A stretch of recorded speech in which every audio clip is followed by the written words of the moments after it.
Alright folks, welcome to league number 3 of the day. We did some changes to the deck from the previous two ones. We cut one Ashiok to add a Monastery Mentor. And I thought that the 4 Field of Ruins were a little bit too greedy. Like, our mana base was just not there very often. So I added another fetch land instead. I added a Polluted Delta. His hand is probably okay.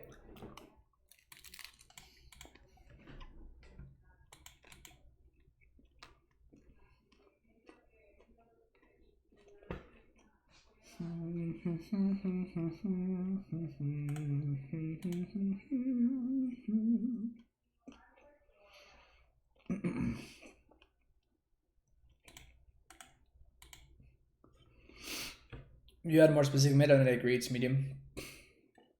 Yeah. I've had way better win rates with other decks.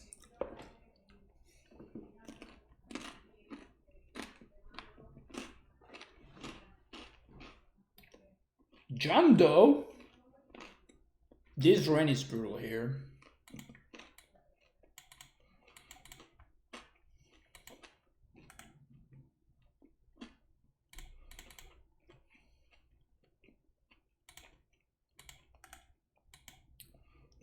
Also, I should have gotten Untitled Chapter. That was a mistake on my part.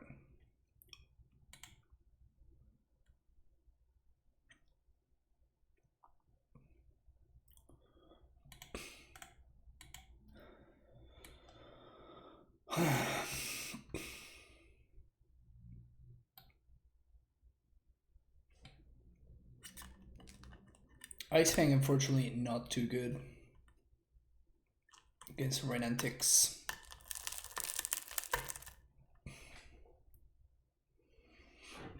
Liliana would be pretty bad here too.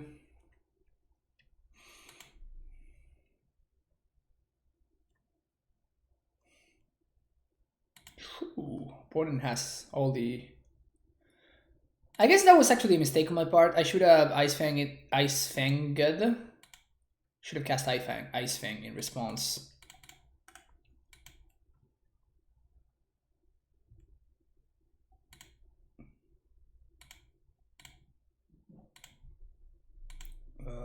Which one are we most afraid of? Probably Liliana?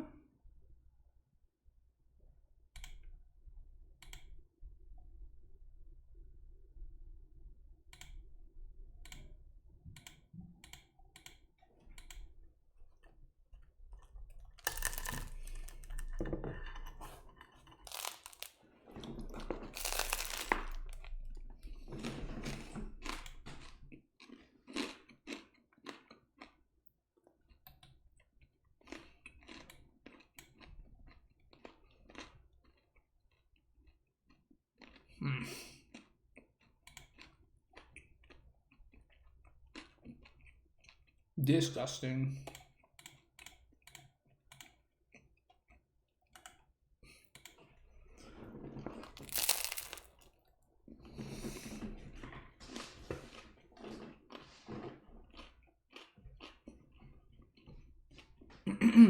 Minion task, what's my opinion on the bans? What do you mean? I should have passed my own Ice Fang in response to the Red and 6. That was really bad.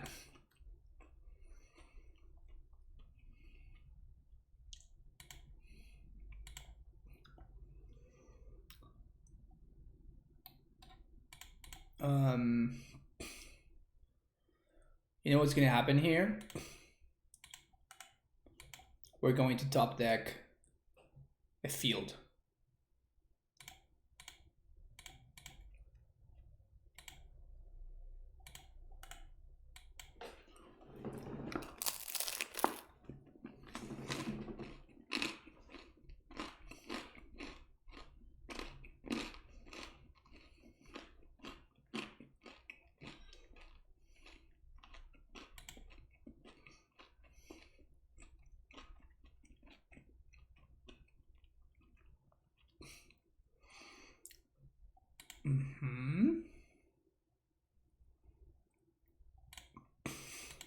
So we are gonna get to Uro here, unless they have Scavenging Ooze exactly right here. The recent judges have been kind of moving away from Scavenging Ooze. Croxa.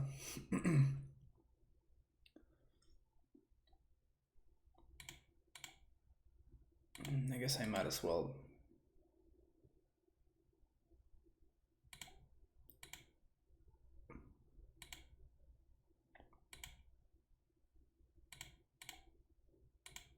I definitely should have passed the Croxa response now that I think about it.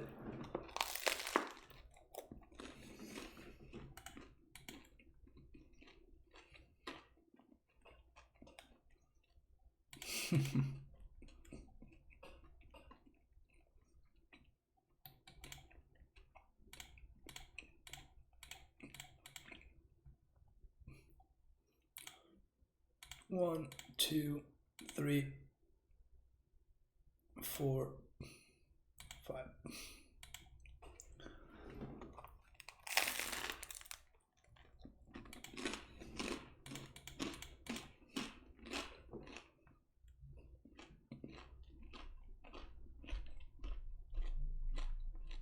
Wow.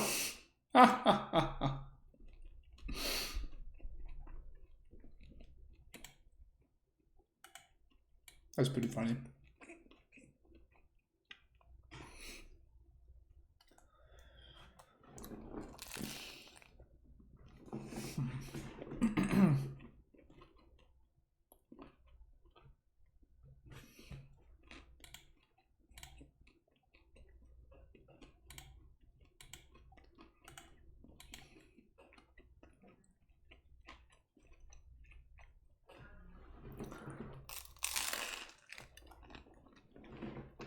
Oh wow! I just realized that they can't get back the Croxa. That's hilarious.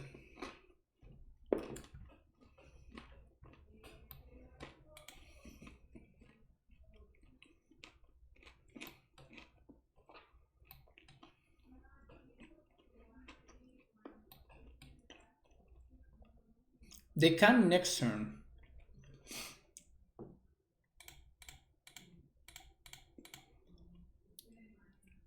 Well, here we go again.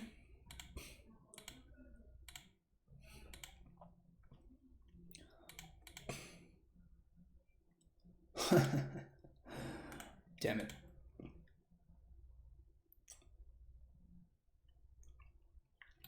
Yeah, I don't know why you wouldn't play Terminate instead of this card.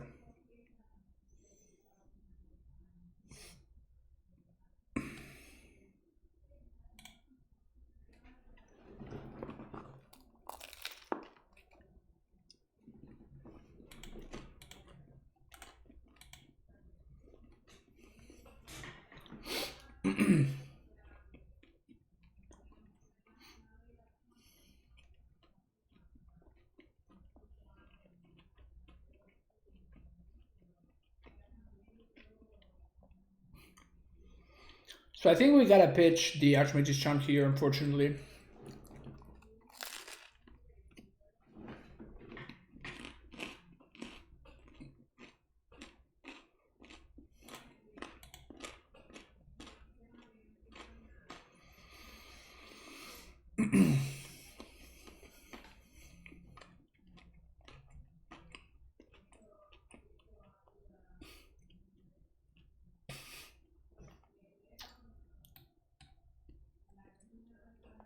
Goif.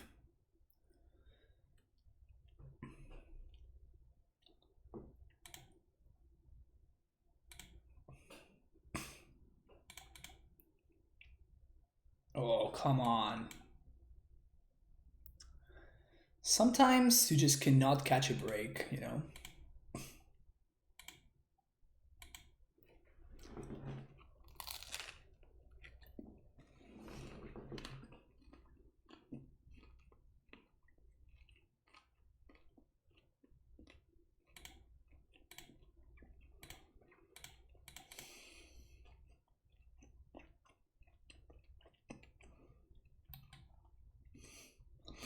At least with this field activation, I'm going to be able to get back Uro next turn.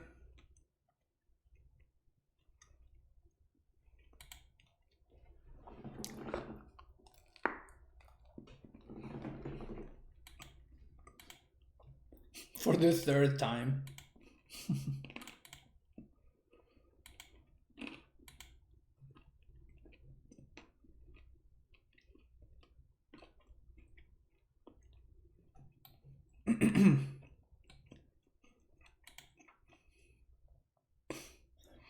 I actually really like the new removal spell.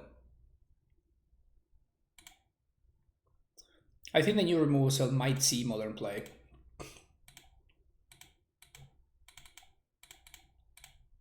Like the smother that kills planeswalkers.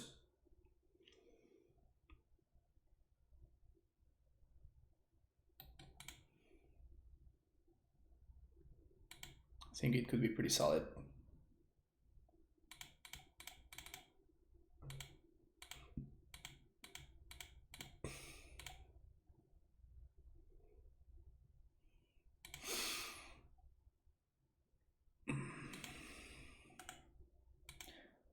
Stupid Ren is at 7.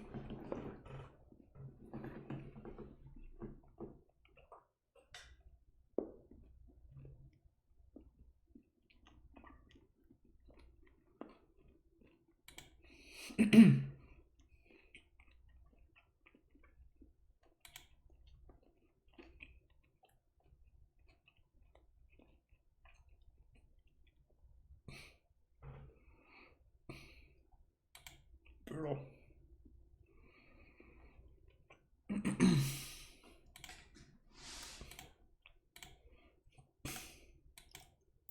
Yet another game lost to mana issues.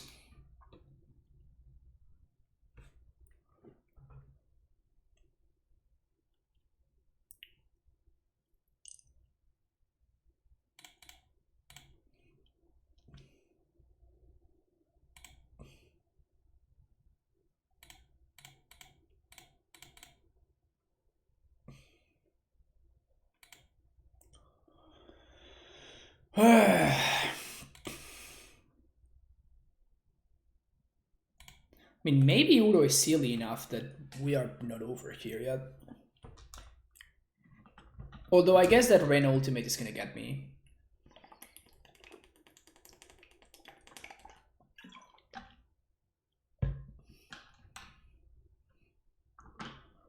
So we're probably gonna see 2 ultimates.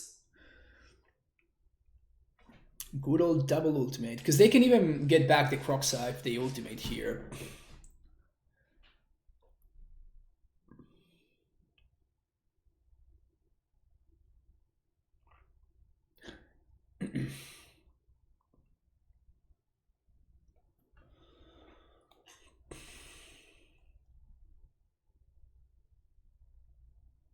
Yeah, game 1 we have no way of exiling our opponent's graveyard, so it's not gonna be very good.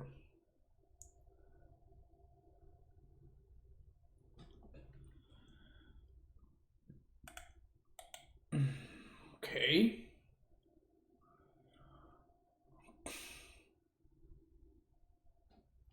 Okay. So if we draw Cryptic, now they have no ultimates. They also didn't get back Croxa. Cryptic off the top.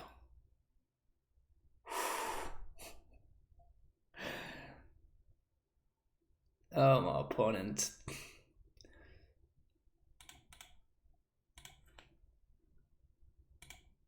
Cryptic command. Return target permanent to its owner's hand.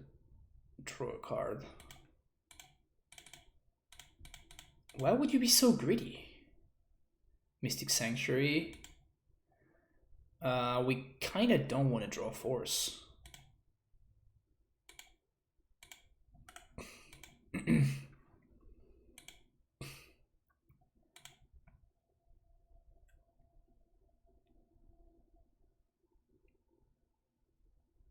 They had 2 ultimates available to them. They took none of them. They fetched and got nothing.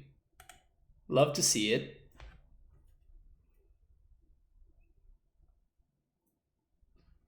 Now if we draw a fetch land, we get back Udo again.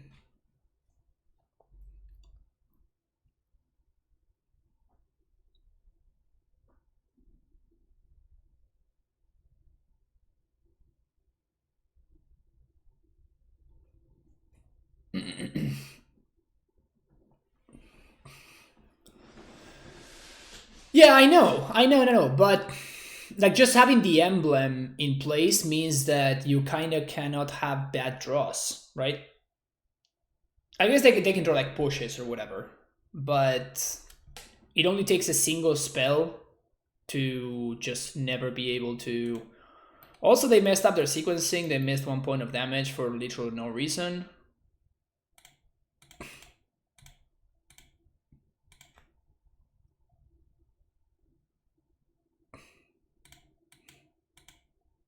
I can't believe we're still in this game. This makes no sense at all.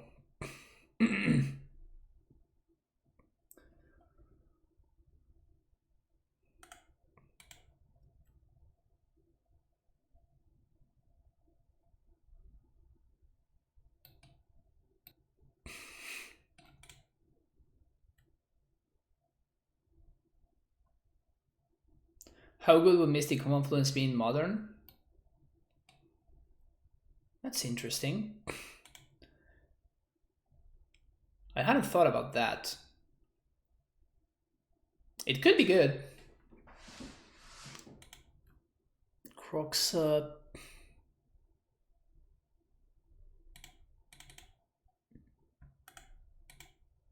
We can't. We are 1 mana short of casting this force, unfortunately.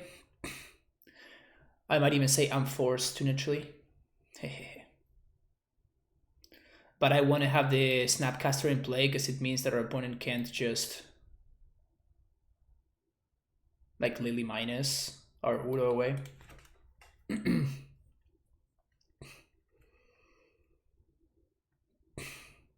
Compared to Cryptid Anatomy, Shambi doesn't seem to be that high of a power level. Yeah, I think you are grossly underestimating the power of 4 mana instant speed draw 3. And it is like it has modes, right? It's not that it's just that, but it has like a lot of modes.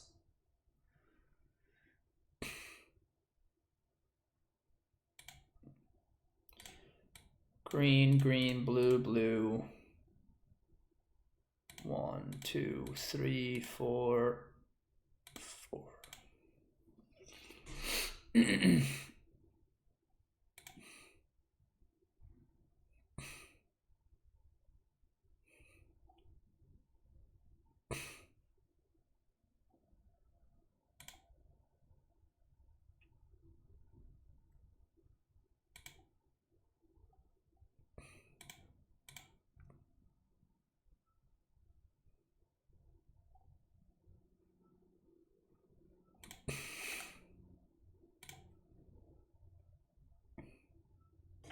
Bounce creatures is mem and leak effect is okay. Draw is okay. Yeah, but you are really underestimating the power of having all of those options available to you.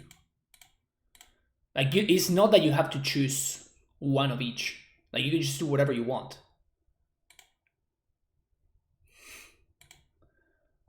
And you always get to choose the best modes for whatever it is that you want to do. Which I think that is what you are underestimating.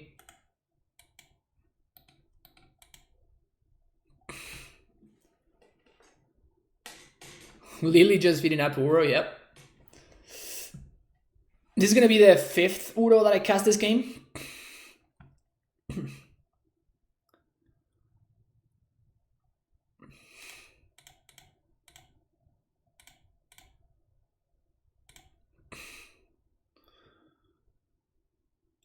I think I'm just gonna plus here.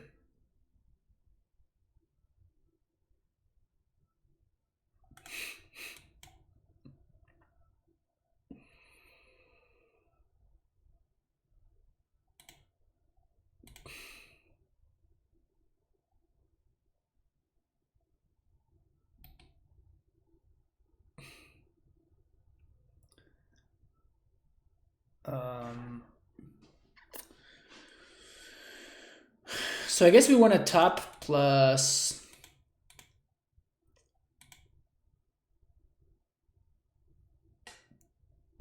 Tap plus bounce the Lily?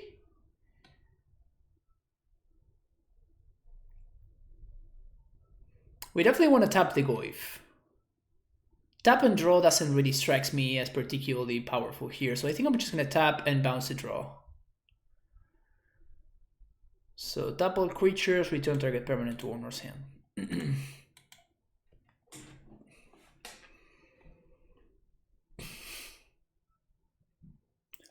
I think bounce Lily doesn't really matter. That is kind of my point there.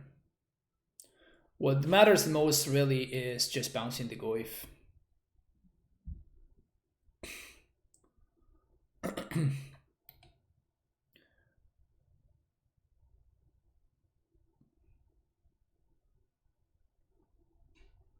Strand.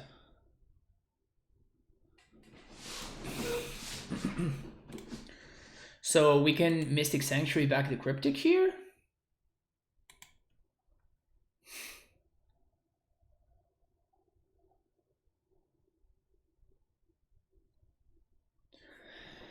Alternatively, we can kind of YOLO that we draw something that matters, or something that we can discard, so we can Udo.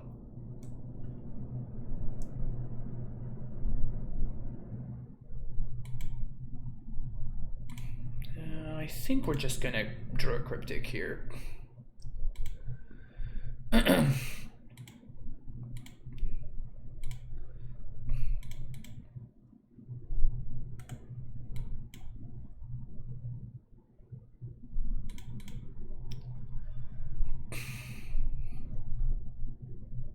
No, I can't loop Cryptic because it's an active Liliana. That's gonna make... Like, I can't bounce this because it's gonna get discarded to the Liliana trigger, right? So unfortunately, it doesn't work.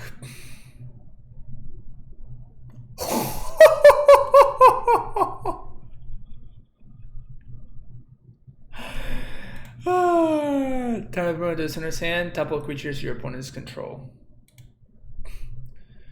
I guess this is what I care about the most. So now they have to discard a Lily to their own Liliana trigger and all their dudes get tapped. Now we're gonna get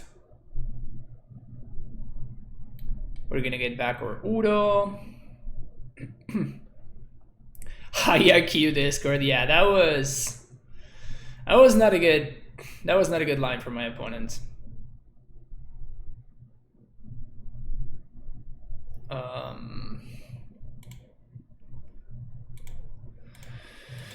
Both snappies are gone, right? Yeah, both snappies are gone. And both cryptics are also gone.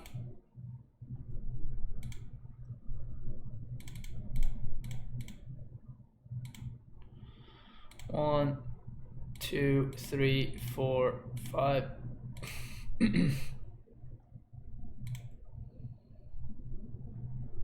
Hello there. So if we just draw 3 here, right? We can find a path or something. Brutal.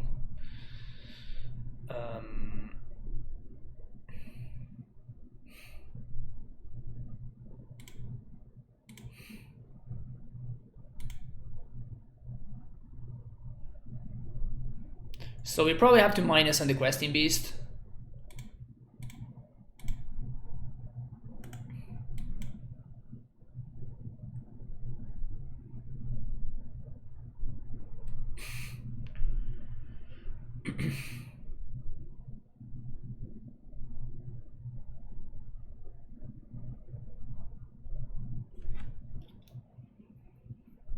Is there a Temple Garden still in my deck? I think so.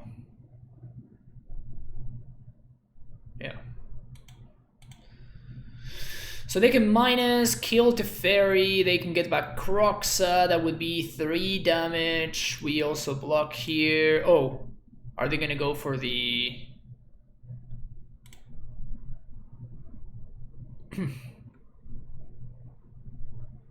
I think they're going to attack.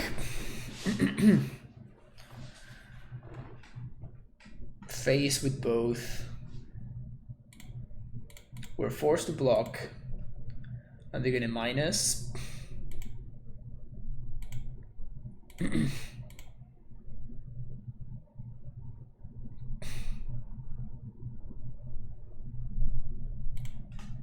I don't think I have more verdicts.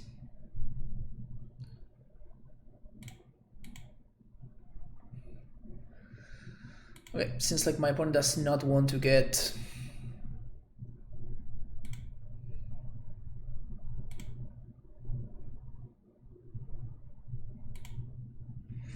I think we're just gonna deck. Or die to a lightning bolt right here.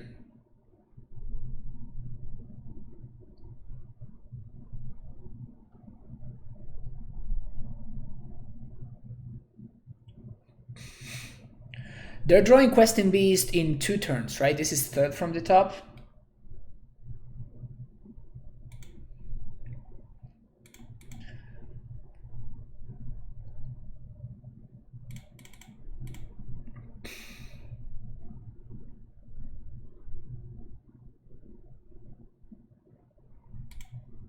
I think I'm just gonna deck.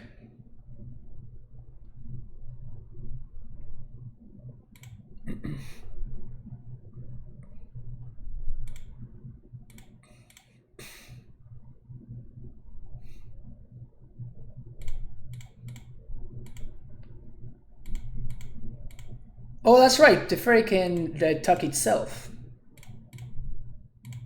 Forgot about that.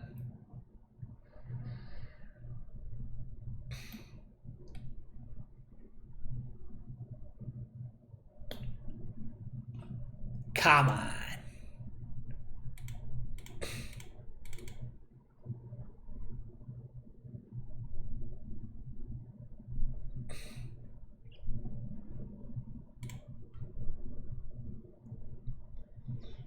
Feeds the Udo. Also, they didn't get back Roxa last turn. Why would they not get back Roxa?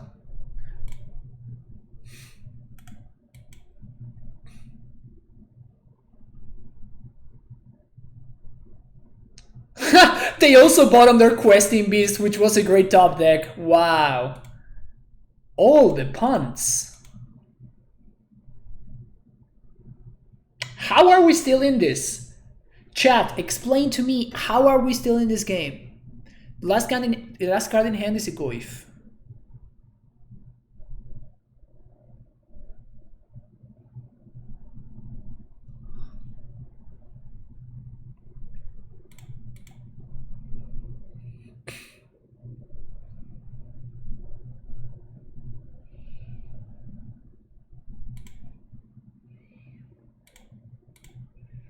Definitely getting rid of that second red source.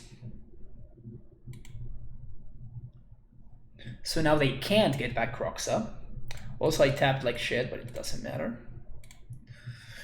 Udo, 1, 2, 3, 4, 5.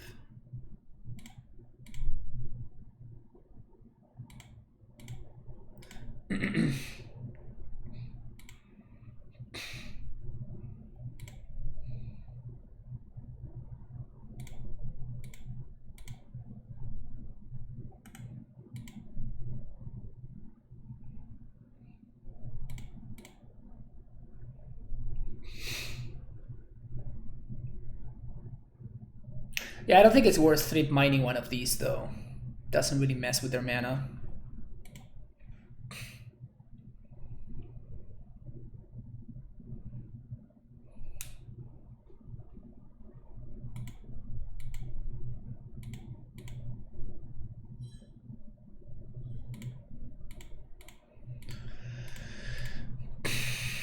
No more cards in hand.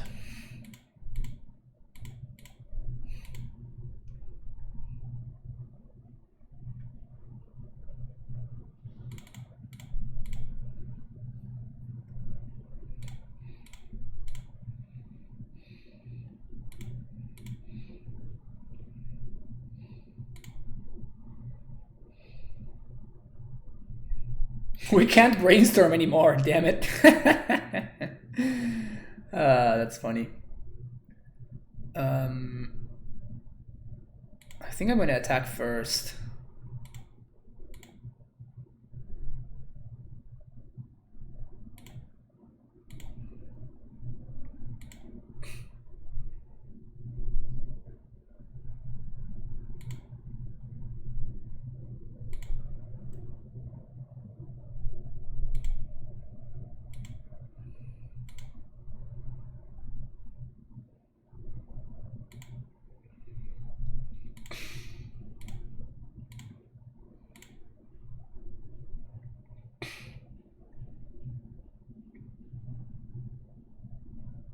I don't think we can Fate Seal there because we have to like open. We have to open it up for the Suro to do the thing.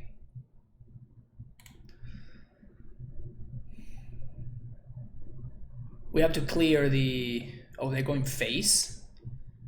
That's great for us. I think we're just not gonna be able to win though.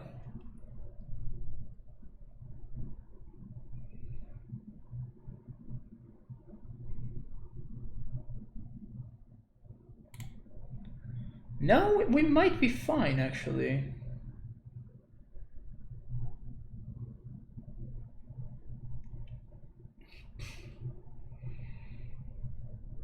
Yeah, that's what I was thinking.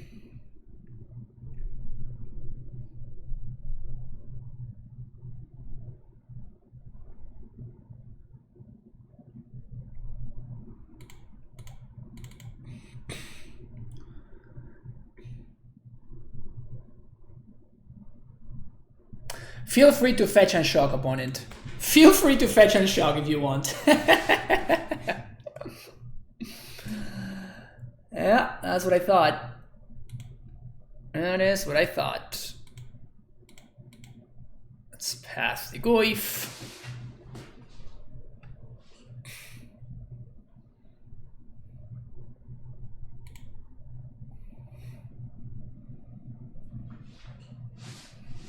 So we have one card left in the deck.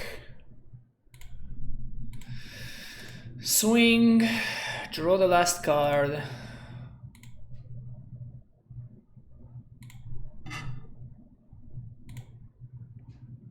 The fairy, -3, target itself.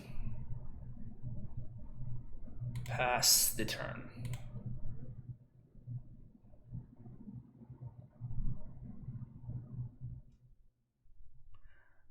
Is this the wildest game I have ever won in my entire life? Probably. Probably yes.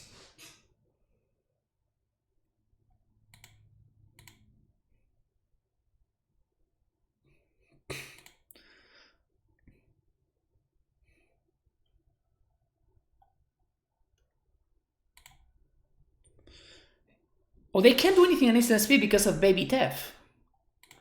So we just have to not be stupid.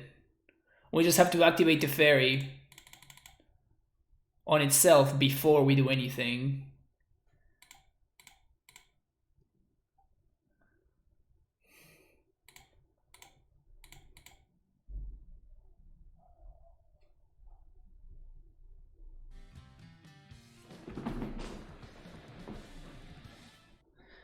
Was that a good game? Was that a good game?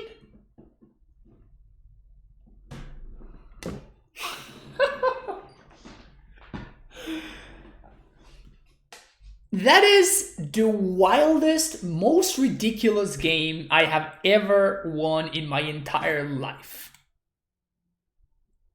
That was completely unreasonable. And as an Yeti, thank you for the follow. That was completely insane. Alright, 2 forces out. 2 leak, 2 verdict. Bringing in 2 veil, 2 purge, 2 gust.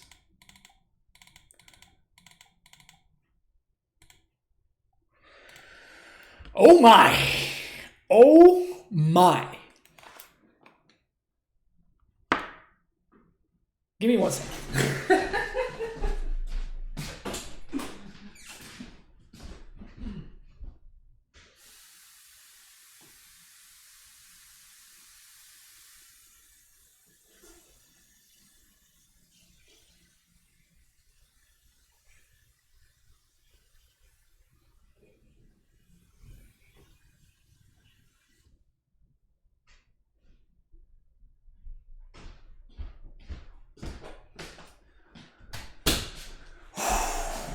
Holy crap.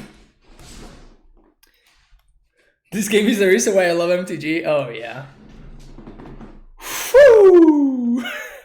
I needed to go clean up right there after that.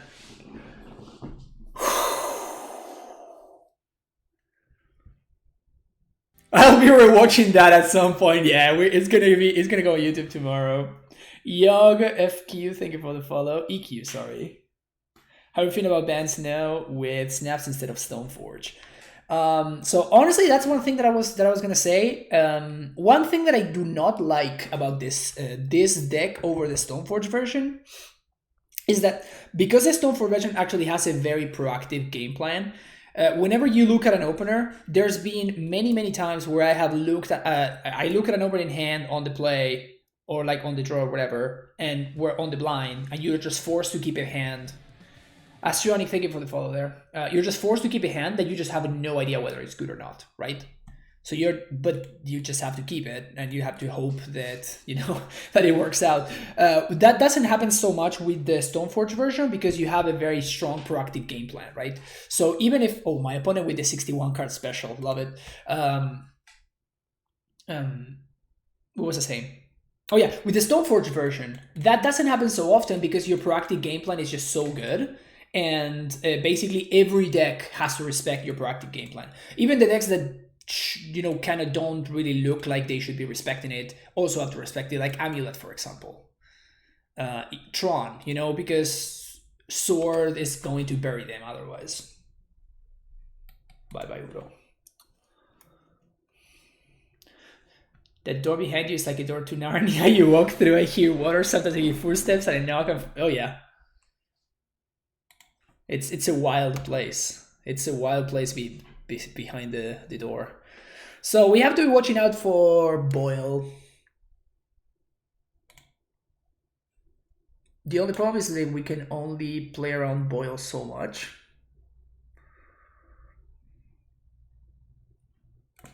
Saying that it's better or it's worse is just not accurate. You cannot really... That's just not something that you can confirm, right? I'm gonna get a basic planes here. Actually, it was not a bad draw. Actually, it is how we get to play around Boyle, basically.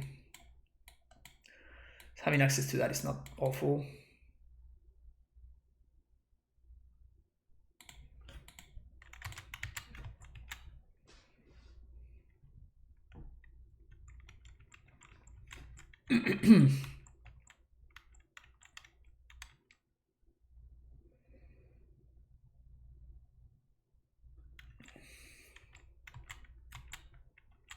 Miss land drop. Hello. Unfortunately, like this hand just doesn't do anything, right? I want to destroy one of their lands right now. I think it's gonna be the red source.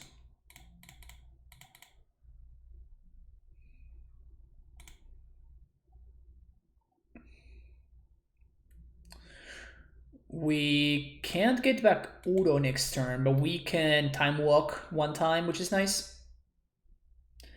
I haven't seen much Urosa doing well in the most recent event. Do you think Bant is just the better Cryptic Udo deck at the moment? I don't know, Pencer. Actually, Urosa was like the other deck that I had in consideration for today. I ended up going with Bant because, well, exactly because of what you're saying right now, which is that this deck has been doing well lately, while the Urosa deck has not. So I wanted to like play it out and see how it feels and see why it might be that it's doing well. That's brutal thoughtseize. So now we don't have time walk available to us. The good thing is that we do have access to Udo now. Sweet.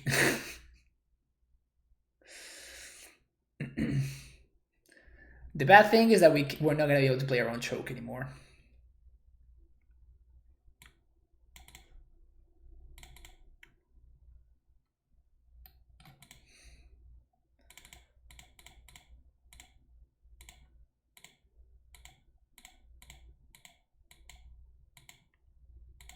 Sup? What's up? Says Uro.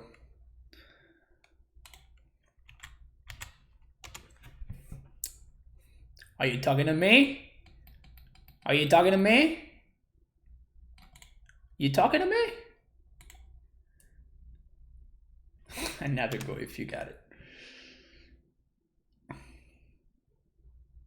I like Rosa, but then again, I've never tried Bant Control.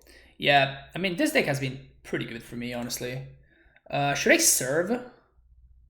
What happens if I serve? We can Jace minus plus Ice Fang.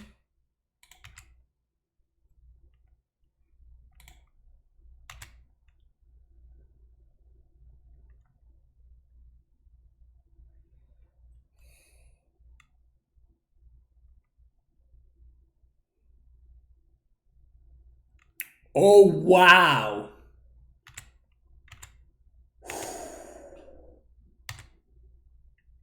Game over.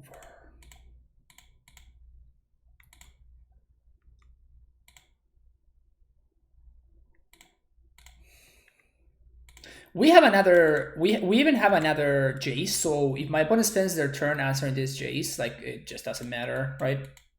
So I think I like, actually, the Time Walk, because it kind of forces my opponent's hand there. Yeah, well, this game is just over. And I think I am pretty tempted. Well, first of all, we're definitely destroying this Overrun Tomb right here. Okay, let's do that first. Alright, so let's blow this up. It'll land.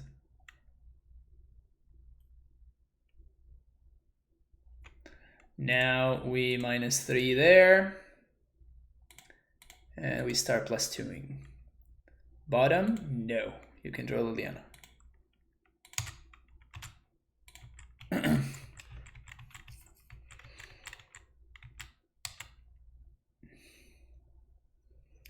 They just have ball, you know, keep it 2-landed with only go if against band, right? I would imagine so, but like it just doesn't matter. Wow. We won that match 2-0, chat. It was all you. It was all you. Between Boiled Choke and other unfair decks, Force of Negation just helps so much. Yeah, Force does a lot in allowing this deck to be playable, honestly.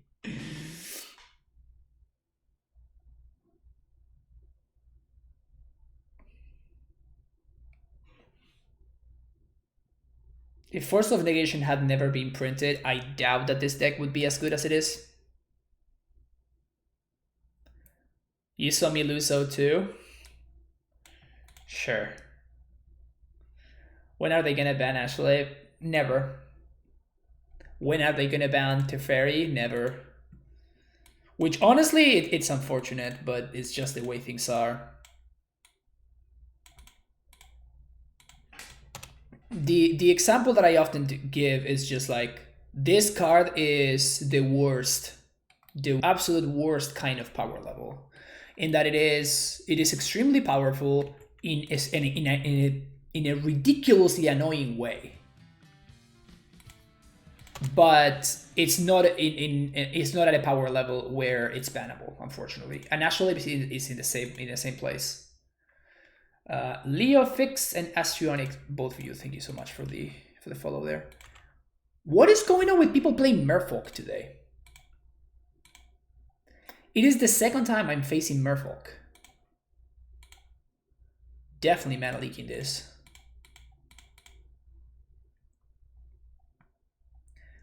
And I think I slammed the Teferi. It will very likely just get forced. but we do get a nice 2-for-1, and we're not. Well, that makes things a little bit more awkward, but I still think this is the line. Again, it's gonna get forced. It's fine, whatever.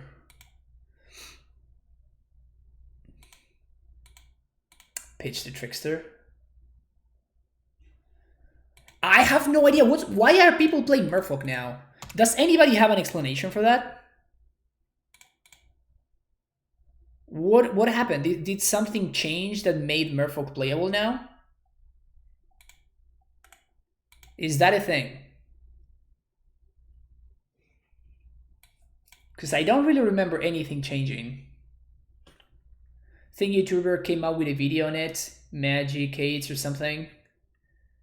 It did a 5-0? Yeah, like many decks did 5-0. So I think I'm going to play the Snappy here. Just trading for these. Okay.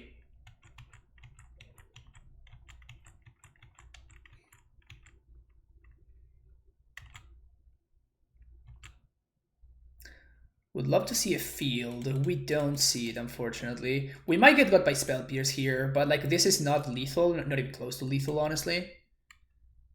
And then we can untap and Wrath. But I want to find one of my cards that matter here, and we fail to do so. So we definitely bottom this guy, and we also bottom the Jace. That sucks. What are Merfolk's good matchups? I think in theory they have a good matchup against the Bant pile decks.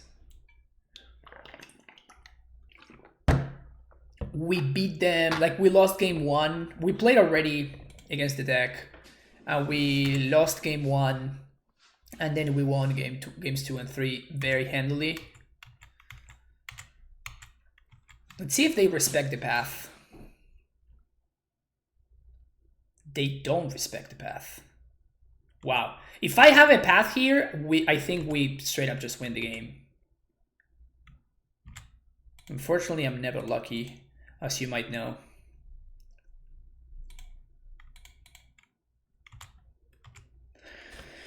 So we're at 8.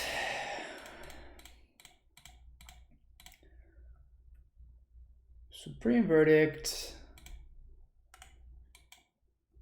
I think I'm likely to want to draw that Verdict, but I'm not sure just yet. So we're gonna wait.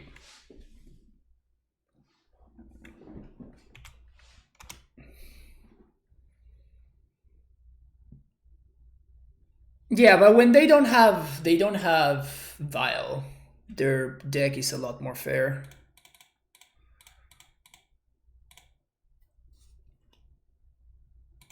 Oh wow, that resolved.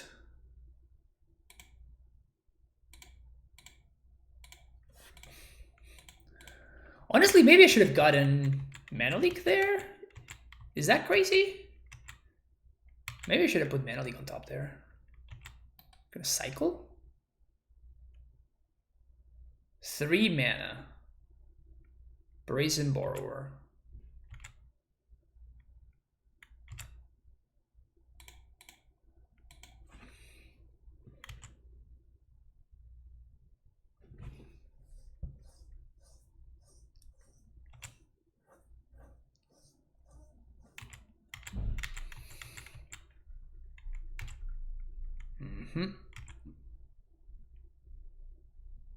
Go face.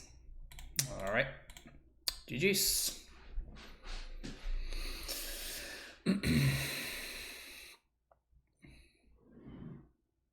Definitely lost to Merfolk with Jeskai. Yeah, but Jeskai is just a terrible deck. I'm sorry. It's just the truth. Too real. White, 2, 3, 4. Verdict. Put path on top. Yes. Plus F6.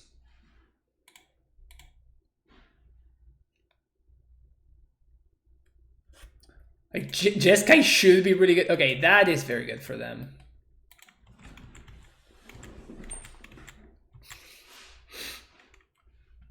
Probably not going to be good enough, but it is certainly very good for them.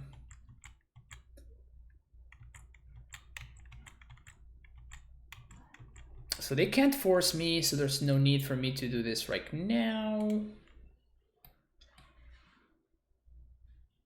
Okay. Don't know why we're conceding there. Well, we were actually gonna flood out and die. That's insane. We were gonna flood and die. But they conceded instead. Sweet. Sounds great.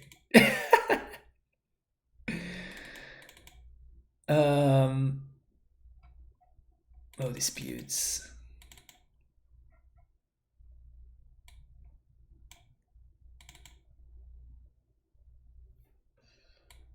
Veto.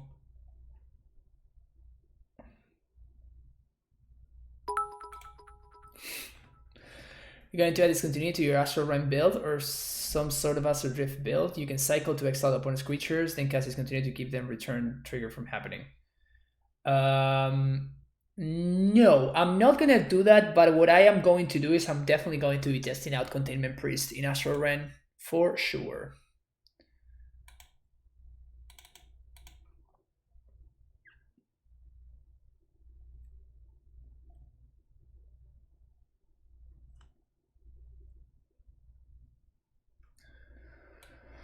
Okay, is this fine? Yeah, this is fine.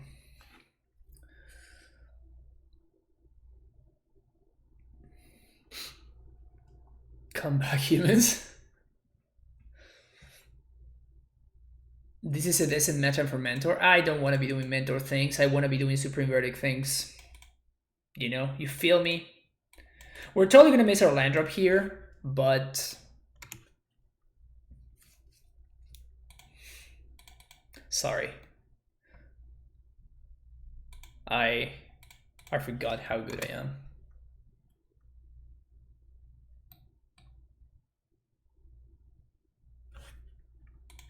What is this?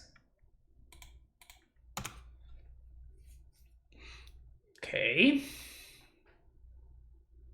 Turn 1 Astrolabe can't lose. Exactly. Can we find another land or a path? Another land. What a master. Absolute master.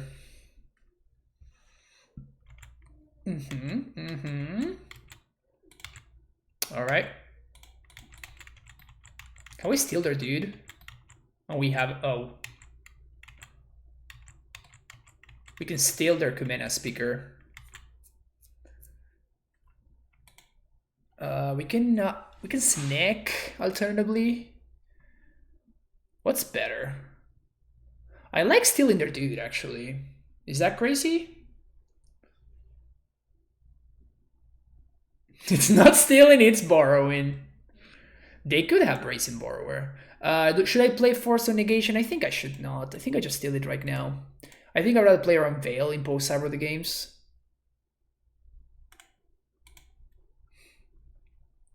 Ha! Now I have it 2-2. What are you gonna do about that?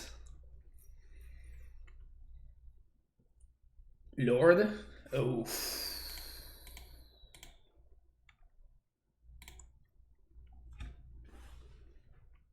Gross. Alright, I guess we lose. I guess we lose now. I don't think they play Veil. Who said that they didn't play Veil?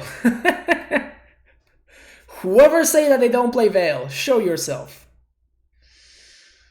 This is really bad.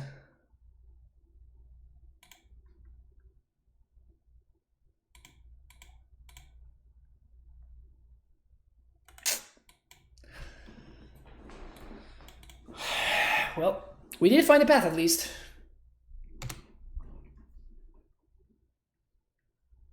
You should get a timeout for your comment.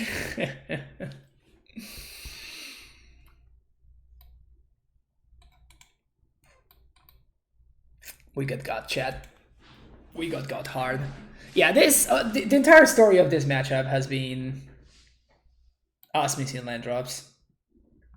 If we hadn't been missing land drops, we would have been able to play Uro on 3 to kind of like develop our mana a little bit.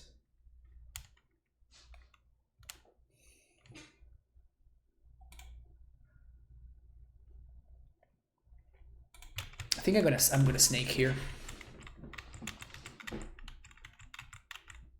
Keeps one landers, we miss land drops. Yo, it's also one lander with Astrolabe, right? It should work.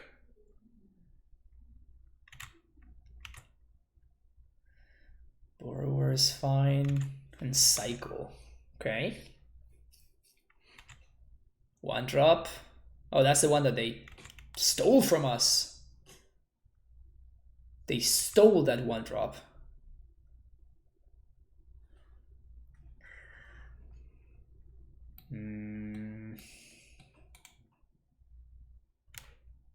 So we can path, put path back, then snake. Sounds solid. Path.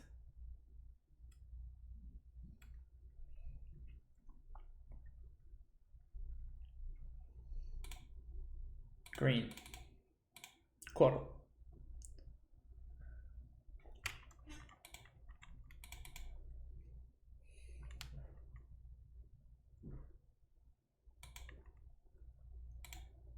Put path on top. Yes.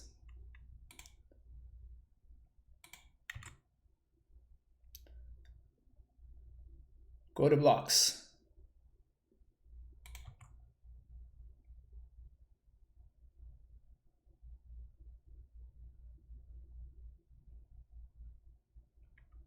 Sure. Should I block this or should I block this?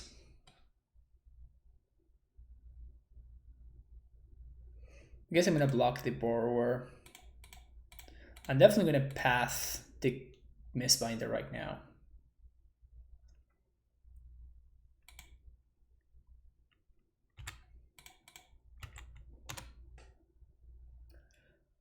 Let's go. Another vial. Hello there.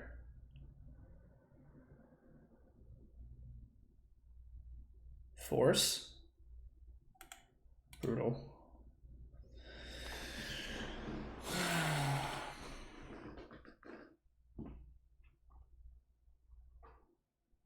Yeah. I don't think that we can really play around that. Like, it's just so much better to try to resolve that. Udo is probably not good enough to keep up with all the stuff that they got.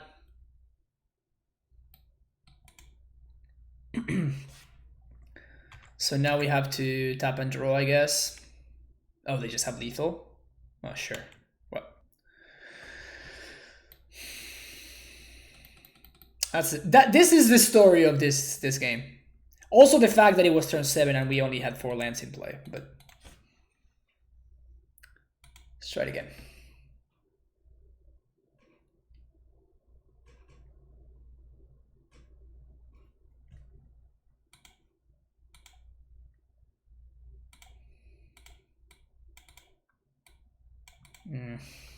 I like this hand. It's a little bit awkward, the fact that we have Archmage's Charm with 2 of our, I guess, 3 non-blue lands. So that's kind of a beating, but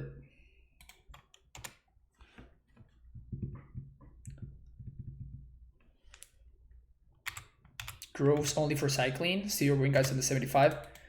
Yeah, I mean, it's definitely a little bit greedy. But I guess that my opponent's making it work somehow. They're also playing fetch lands.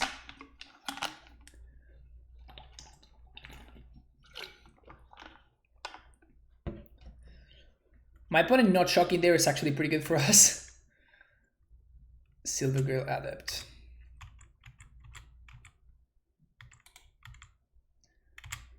Alright. So now we're gonna timely.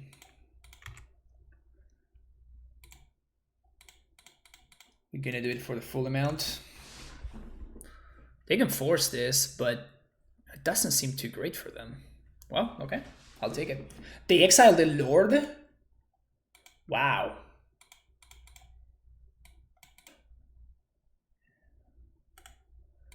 They pitched a Lord to exile my Timely.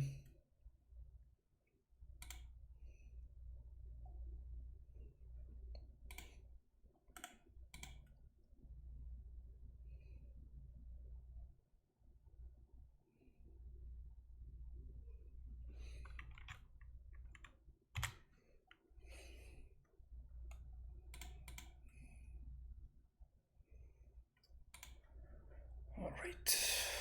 Blue, green. Ice Fang.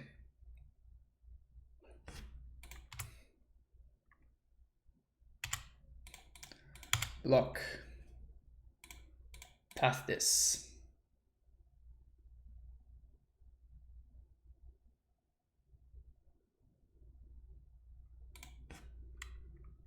Sure. Path this.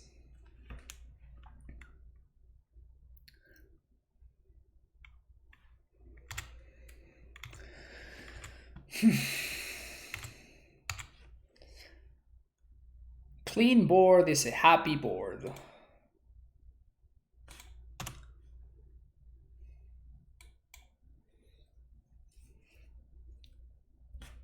Oof. I guess I'm gonna hardcast Force on this. They might Veil us, which would suck.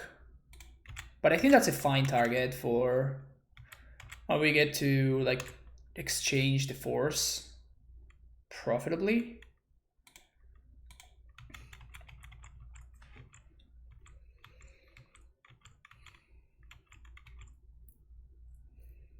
Merfolk become good.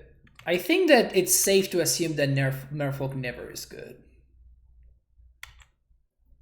What Merfolk has is it has very, very faithful, loyal fan base.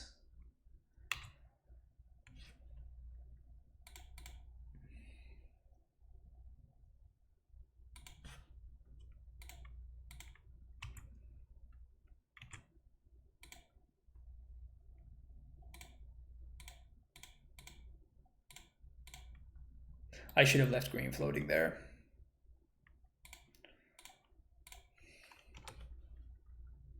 Respect the fish? No. No. How is my matchup against Ron? I don't think it's very good, but it's not particularly awful either. It's just medium. Okay, I mean, this is how we lose, right? We just draw nothing for 7 turns.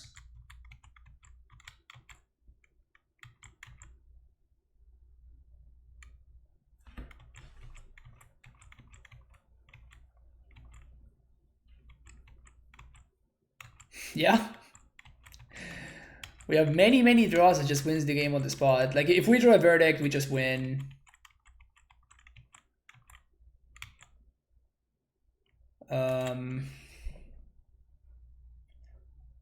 Should I go for Force?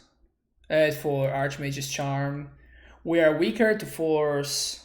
1, 2, 3, 4, 5, 6, 7. We are weaker to Force. My opponent used 2 Forces already, so they are not likely to have number 3. And we dig 1 card deeper. Because at this point, we just need Verdict, right? Like, it's the only card that really saves us.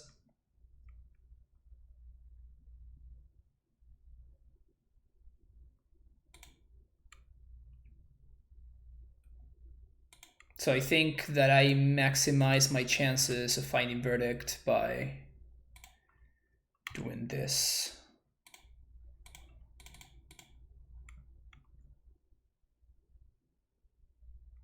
They just have the Force number 3.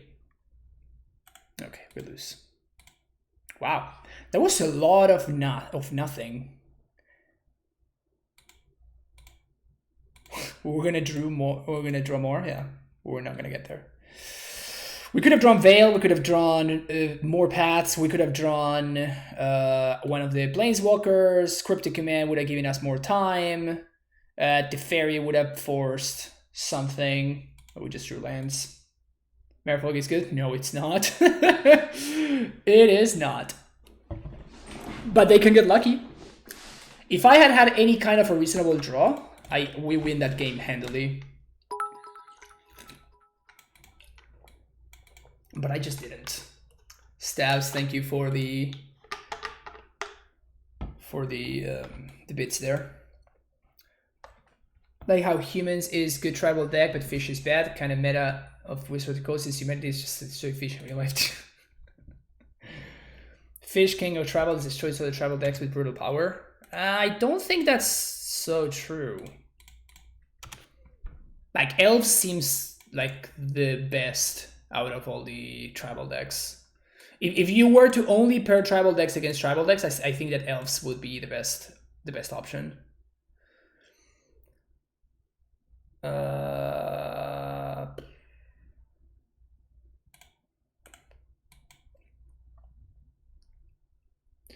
Merfolk is maybe underrated. It's a bit better than people give it credit for, but humans is just the better fish deck. Yeah, 100%.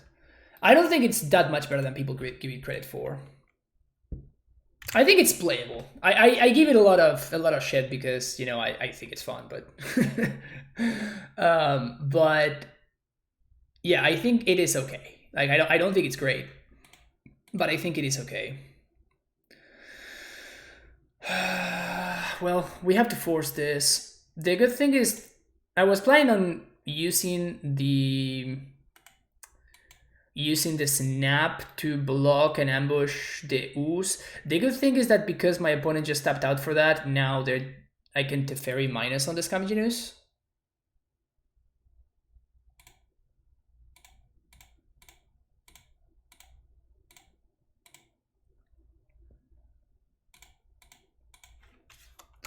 Bloodbraid Elf doesn't do anything. Ooh, hello there.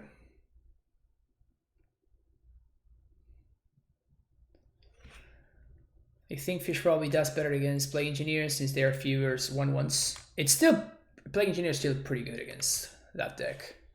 If this is a Bloodbraid, oh, Chandra is a little bit more problematic. Alright. At least the damage cannot be redirected to walkers anymore, so that's cool.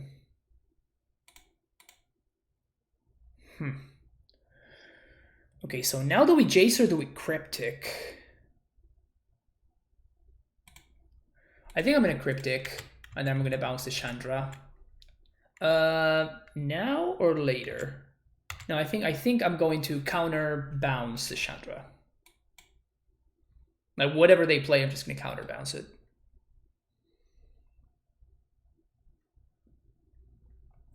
Just thinks he's very weak to things that interact with mana cost, like Chalice and Explosive, though. I don't think that it's that bad against Chalice. I think it's just an underpowered deck in Modern. That is honestly like the best way to put it. Okay, so this is just a 3/2. Because Teferi is a dumb magic card. So counter target spell, return target permanent to its owner's hand.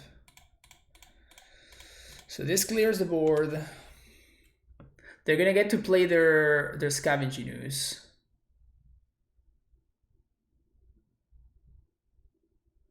But now I'm gonna be able to like Jace minus, I guess.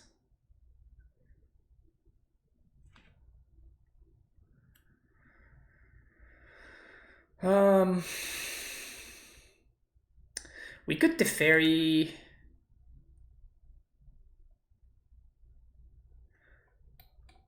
I think Jace minus might be better. Because like if I Teferi, that exposes me. So I think I'd rather just Jace minus. And now if they do have another Bloodbraid, that's fine. Glorybringer could be an issue, but if they Glorybringer, then we can Teferi and they will go minus on it. We're fine. Yeah, there's Glorybringer. So they're probably gonna get to kill the Jace here. Yeah. I guess what we can do is we can just minus, and then we can Teferi plus.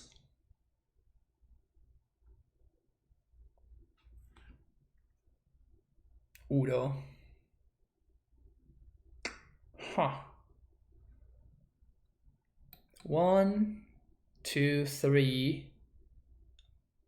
Well, that's just perfect, right? We put cryptic on top. This is just perfect. Glory banger. That's funny.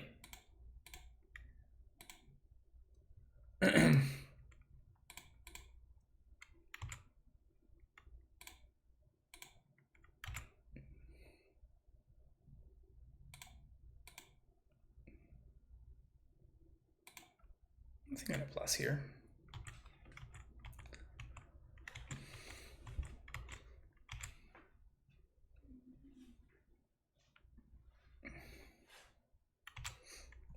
So now Glorybringer is going to attack. I will Cryptic Bounce it.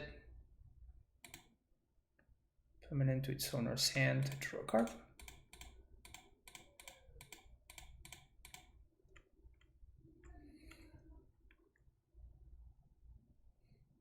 Where are my Path to Exiles is what I would like to know.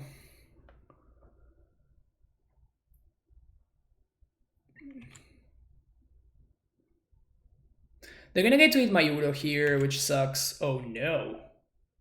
They didn't eat Udo?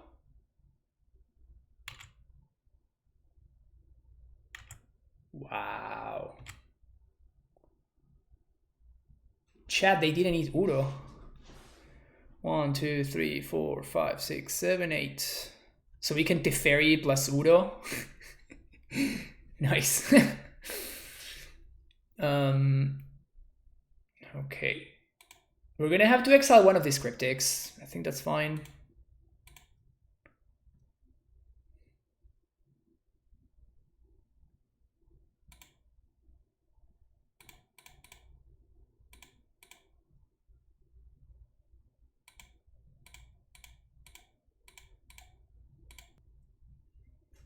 Can they beat a resolved Udo? I don't think they can beat a resolved Udo.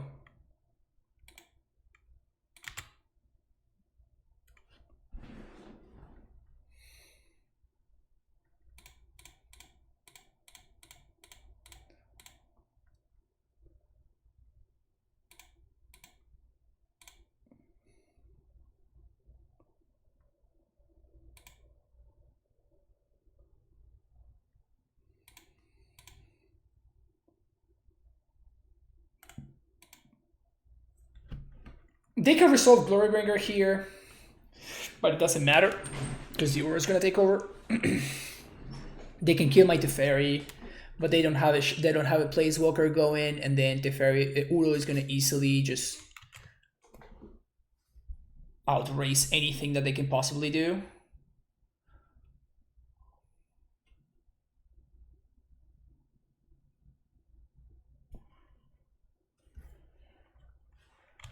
You got a Glorybringer. That's cool. The fact that we have the force for like a lightning bolt or something that could finish this off is just disgusting.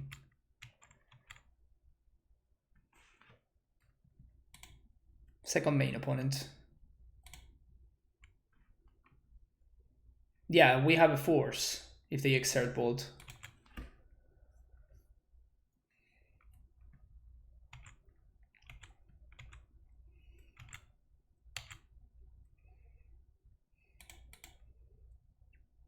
This is stopping cars and Splinter Academy in Modern. Yeah, that sounds like the most reasonable thing to be doing, honestly. Surprises me that Wizards hasn't gone that route yet.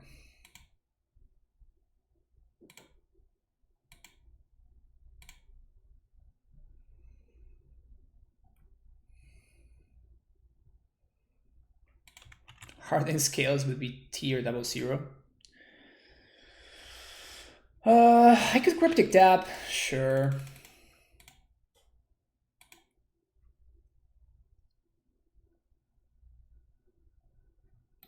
Sup.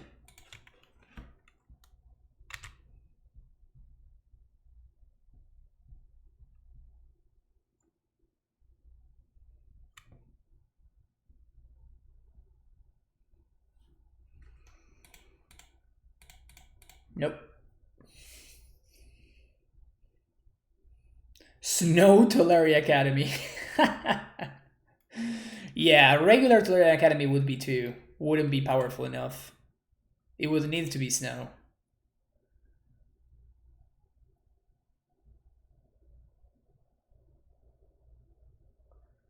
Seasoned Pyromancer.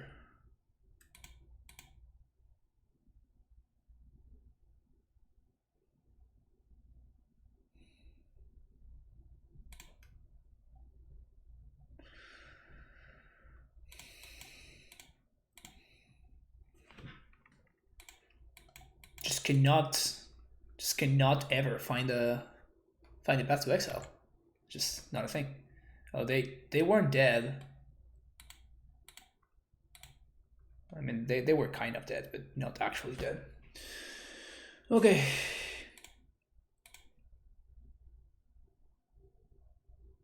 Jace Force Veto 2 Charms.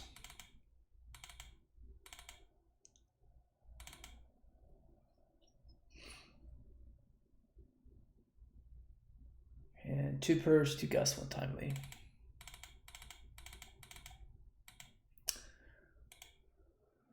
Cool. Snow Volcanic Island. The classic. And then they should have like a snow fetch, so you can fetch and get a snow. So in Legacy you can have a fetch land for Dark Depths. I don't think it would be too good. It would barely be playable, honestly.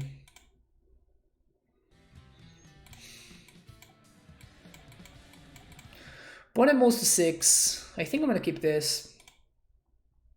I'm Neolde, thank you for the follow. It kind of sucks that they drew that, so hopefully we find any land. Easy.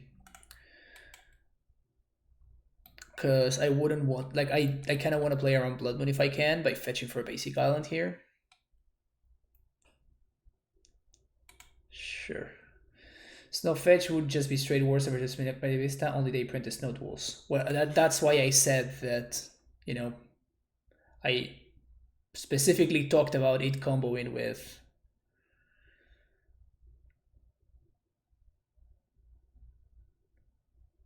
Okay. Just like slamming the choke. Comboing with Dark Depths.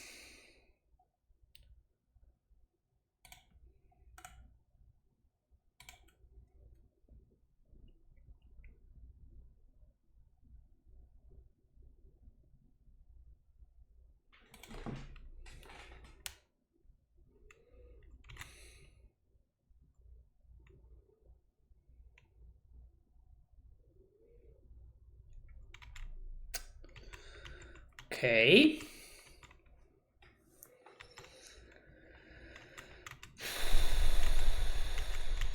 So I guess I'm gonna get a island here. Stab, thank you for the cheer. Island here, forest here. And we scoop to Veil.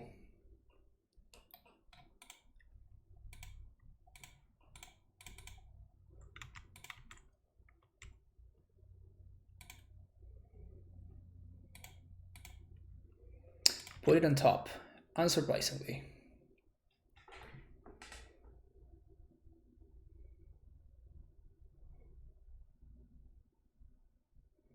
We can shuffle it away.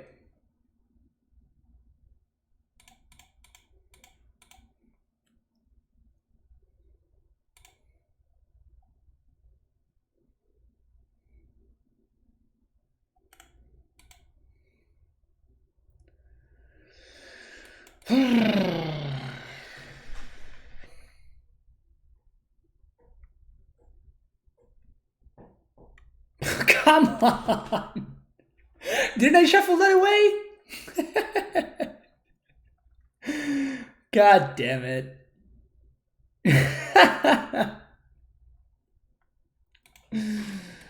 Oh shit, man.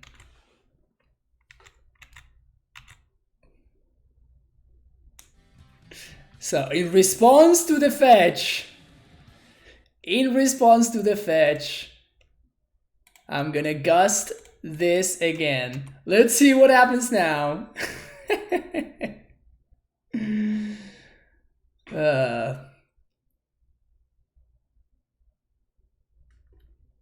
Let's see what happens now. Opponent does not slam the choke? Wow. Never lucky. In before we get boiled, you know.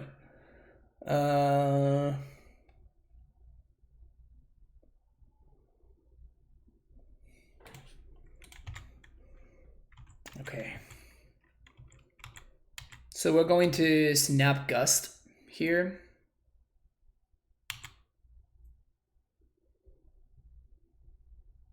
Snap blocks the Arbor Elf. Gust takes care of the Glorybringer. We die to Bloodbraid, we die to another Glorybringer.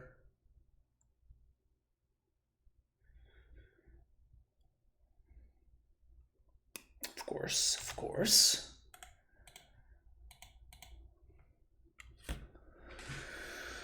Of course. Hey, Aliasesk. Playing some control. Getting very, very outplayed, clearly. Snow Fetch for Frostwood Bastion would be really good. You're using the word really and good a little bit freely, you know?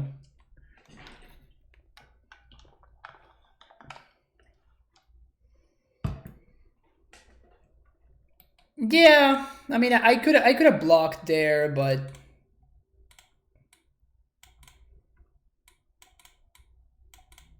I'm not really gaining any ground.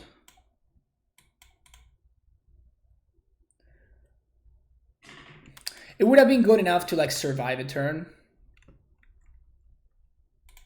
I doubt it would have been good enough to win the game. We're just very far behind at that point, I think. I guess we could have drawn a verdict.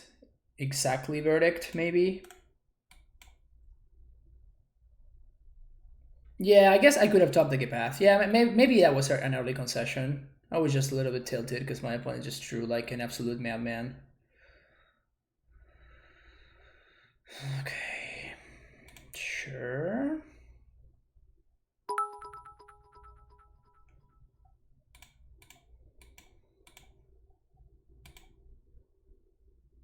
Force Witchy Big Tef. Survive a turn is the Titan motto. That's true. It's very true. Okay, so I think I'm just gonna Tef minus on here.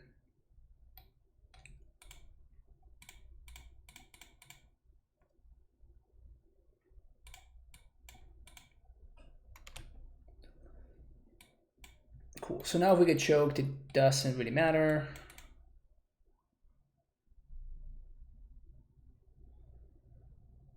Yeah, there's the choke.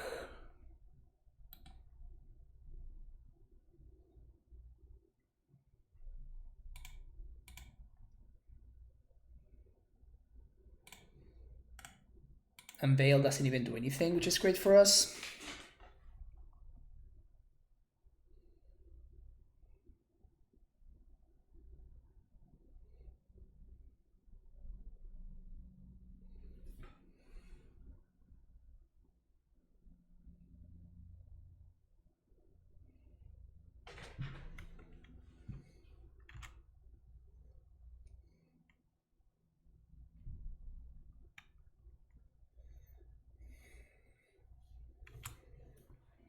Okay. Magus.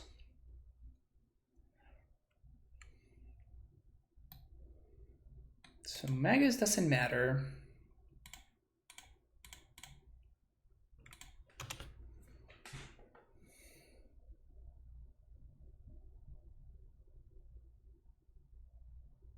In fact, now my Hallowed Fountain will untap, which is hilarious.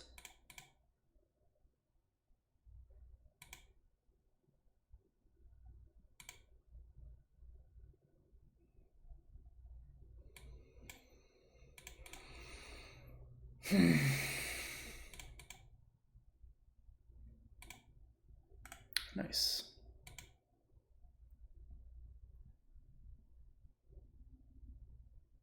Why didn't I bounce a response to the fetch? Because I don't know what they're doing.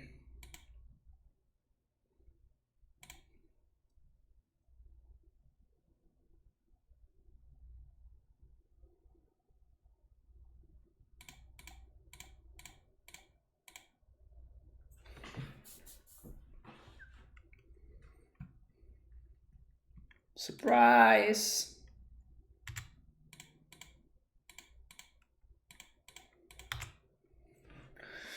Just get my 2-for-1 here real quick.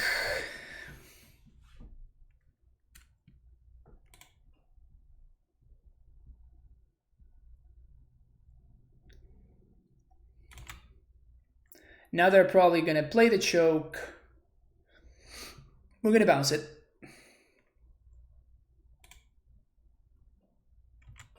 That's worse than choke.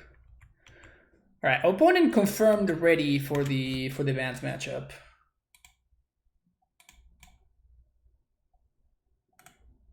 They are ready for the Bant matchup. We know as much.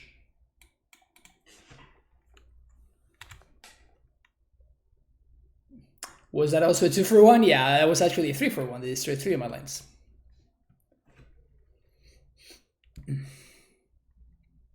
Choke is good. Clothis. That one is not so good.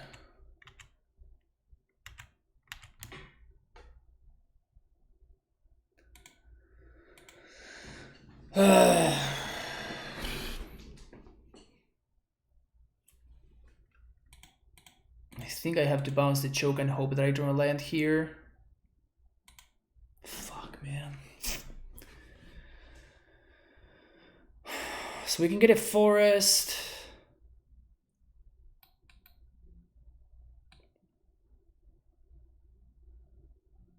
I can't even path my Udo in response. So I think we just pass.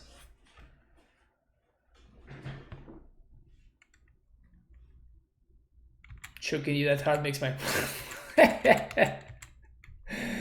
That's some friendly humor right there.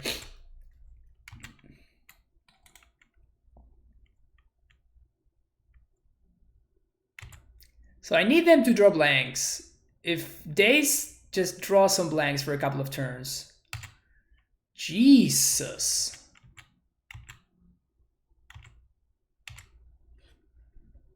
I kind of want the Magus to come back into play now. Magus, come back.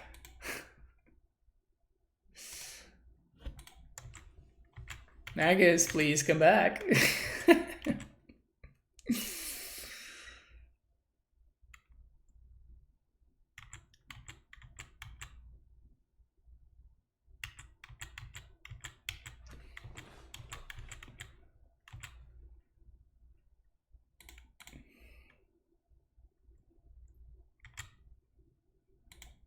Verdict on the chokes? Is that the line? That might be the line.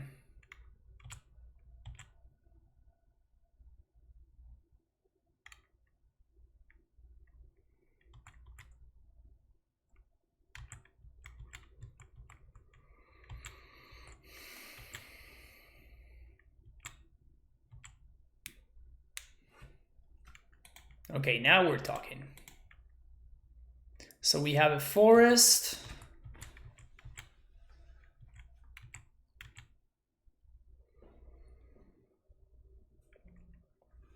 If we draw one more land,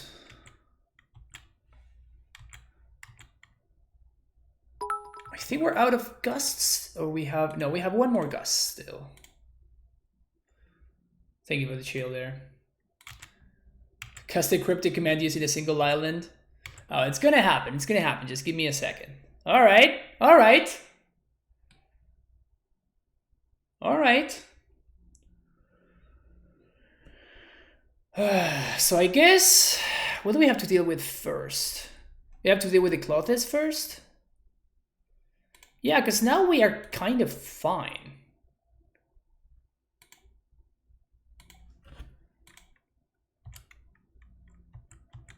Now we can play around the choke. Okay-ish.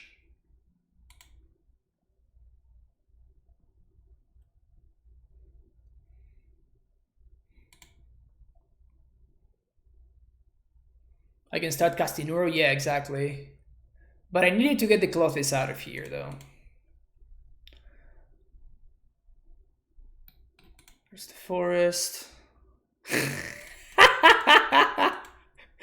Ah, this is so stupid. Ah, nice choke, nerd.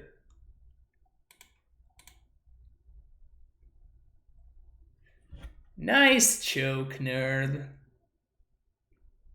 Alright, that one is actually annoying. So now we're gonna lose 2 lands here.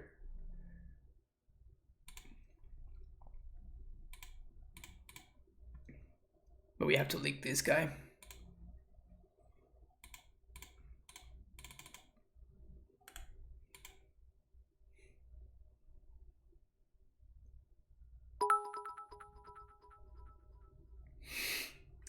Choke doesn't matter because I have triple Astrolabe. Exactly. Choke is not even good against the Mono Islands deck. Just not a good card. It's not even playable.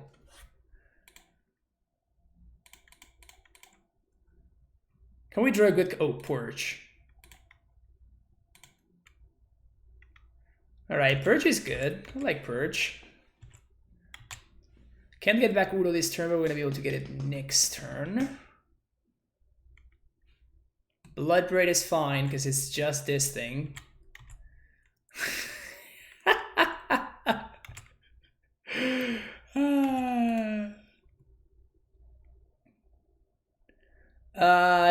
I think I should path here, right? Is there any creature? There's no creatures that I care about. So I should path because Purge actually answers Clothes.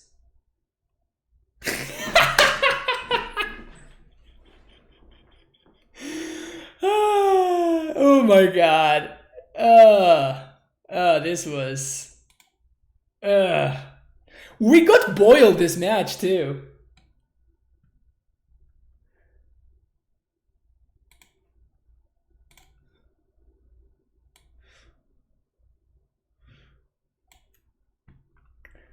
We got boiled this match too. Silly. So silly.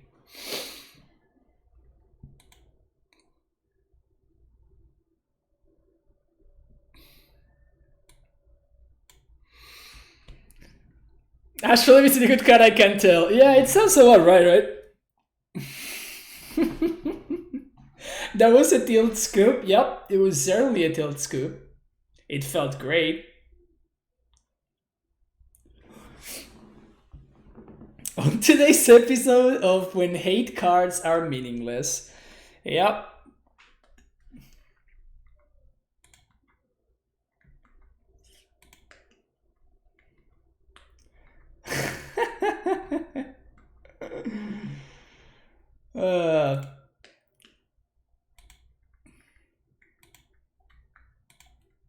Oh, I have to save that.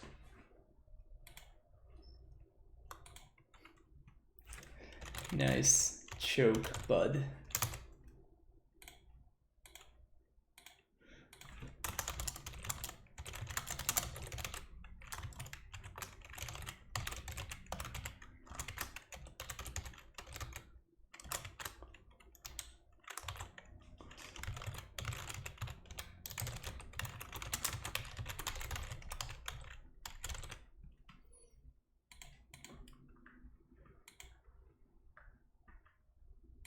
Oh yeah. Keep with the top tier posts, Twitter posts in between.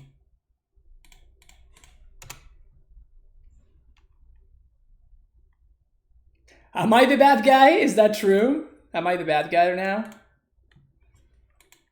Rough. Who's the bad guy now? Is my opponent the bad guy or am I the bad guy?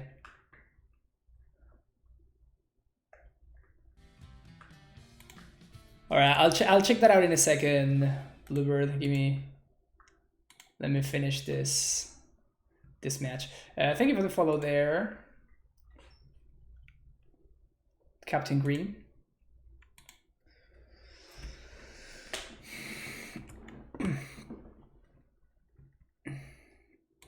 Udo is fine.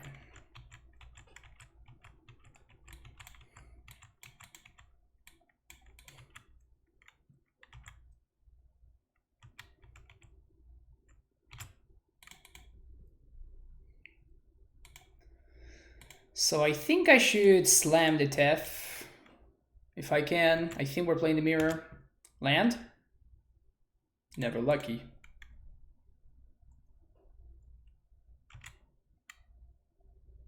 Land.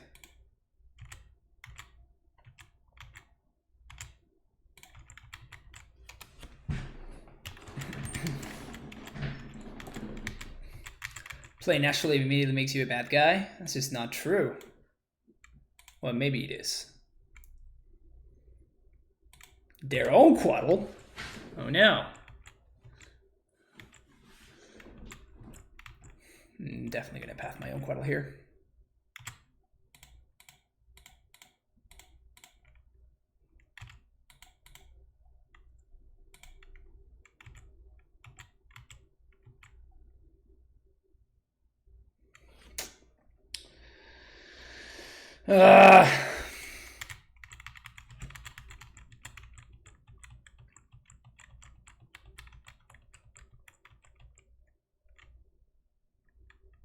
Yeah. Build your own rampant growth. Huh, I thought it might be on just blue-white actually. Ugh. I like hitting all the land drops and shit.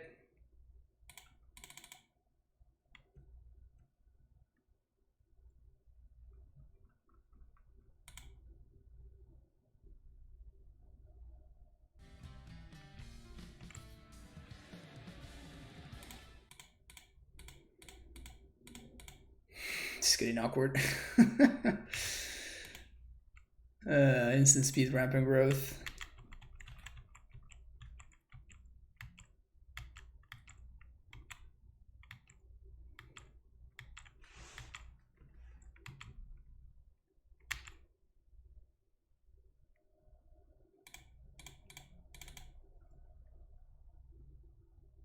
Gonna Mystic Sanctuary for no value. This is like the worst. This is the worst. Oh, we played Udo, probably not goodbye. Yeah, you're right. You're actually right.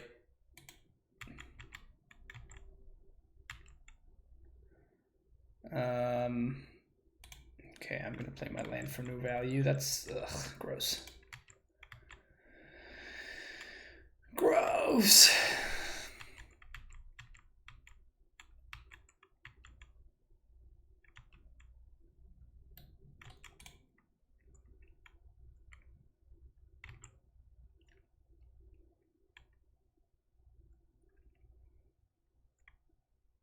Gonna draw two. Disgusting.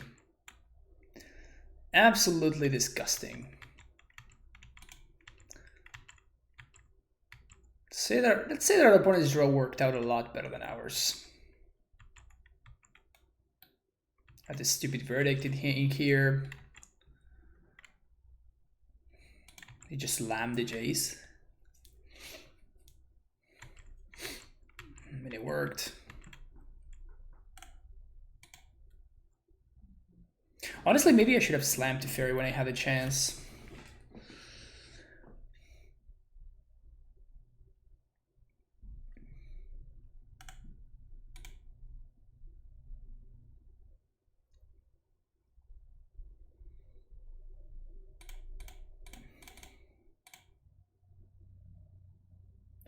Gonna get force here.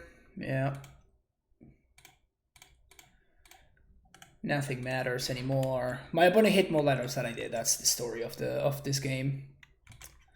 I think I'm just gonna pack it in. We just cannot beat both of these guys. So let's move on to the next game.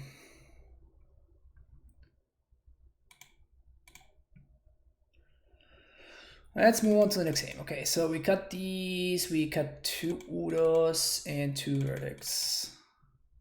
Bring it in 2 Veils, 2 Disputes, 1 Mentor, 1 Ashiok.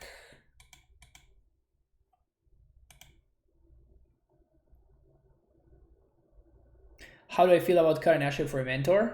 That's what I did. All right.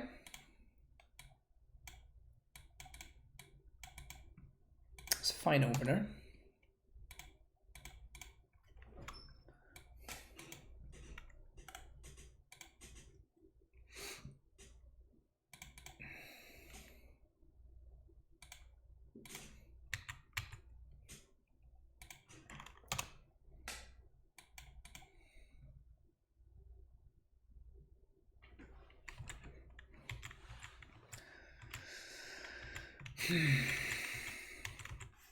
So this time around we don't have a lot of our duds, so I think it's probably gonna work out better for us. Hello there.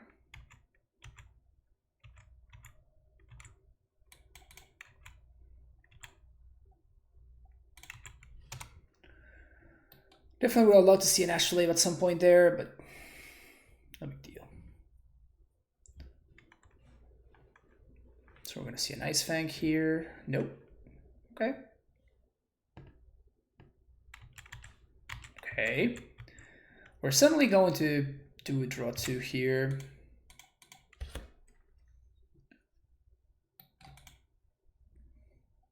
If our opponent counters this, don't care too much. If they don't counter it, we can start accruing some card advantage.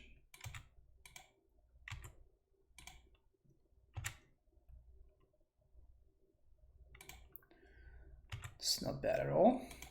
So we can do like the same thing that we just did, except now we also have Dispute backup. So next turn we can slam Jace with Dispute backup. We couldn't slam Jace right there because if our opponent taps and they play Teferi, we're actually behind. So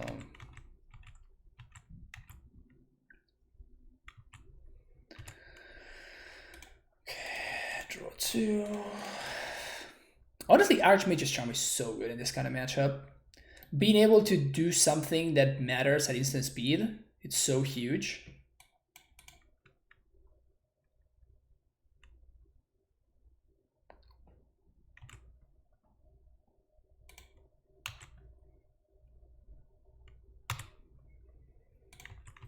No need to do anything. We have our Ice Fangs going. We have Veto plus Dispute up. Or Charm if they don't do anything.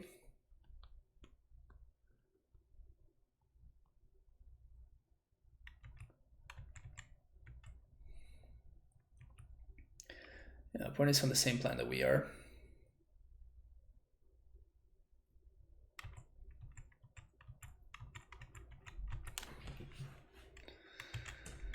Just gonna continue hitting land drops. Oh wow, they're gonna discard. Okay, so if since they're going to discard, I think I'm just not gonna do anything because it allows my opponent to like use their cards.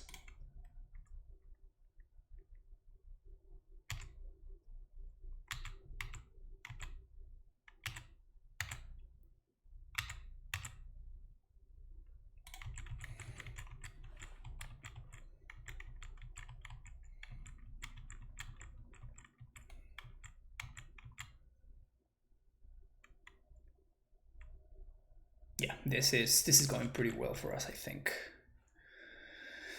Slams the Fairy. If they have double protection, we are kind of fucked.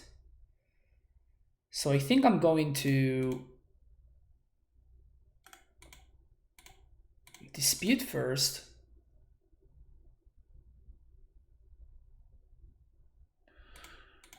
Veto here.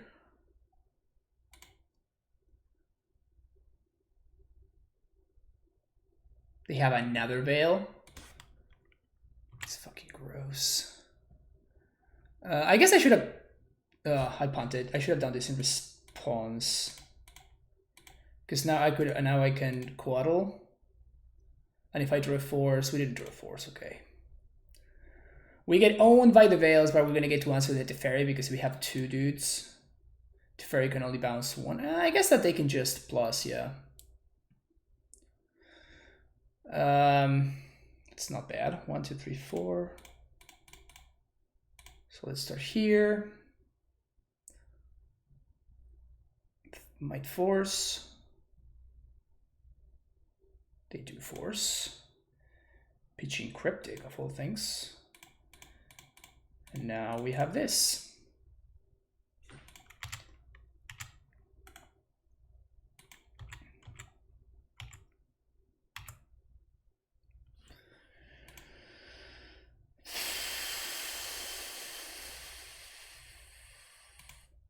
Yeah, let's make sure that we have the guaranteed value.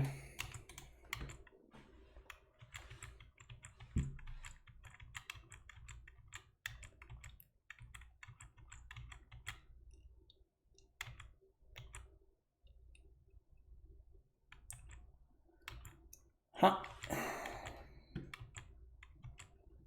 That's pretty fucked up.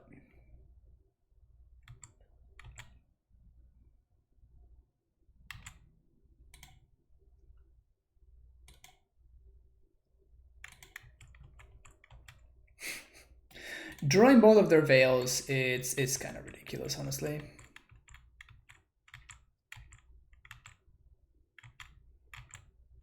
How come I have not seen Tefi Vey yet? I have no idea what that means, Hendrik.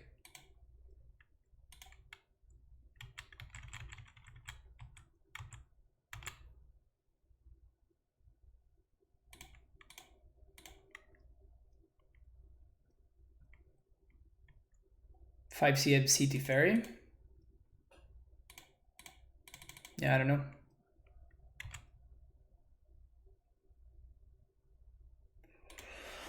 Okay, so we can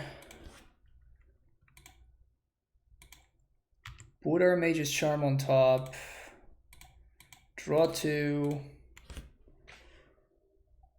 We can steal their dude.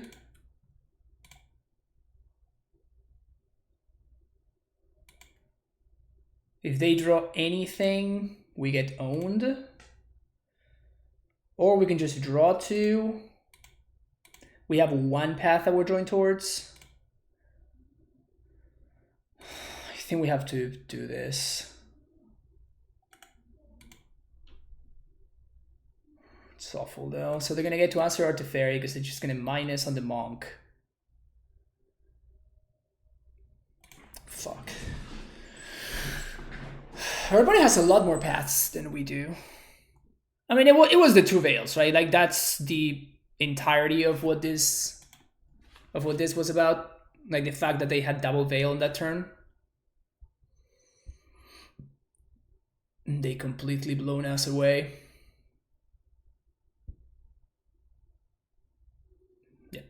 Yeah, this game is over now. So they get to kill our Teferi. They have a brand new 1 on 5. We can Cryptic bounce it. Yeah, I don't know. They also have their Udo. I guess we could top deck Udo right now. If we top deck Udo right now, maybe we have a shot. But we have to top deck Udo right now. We flooded a little bit. Just badly.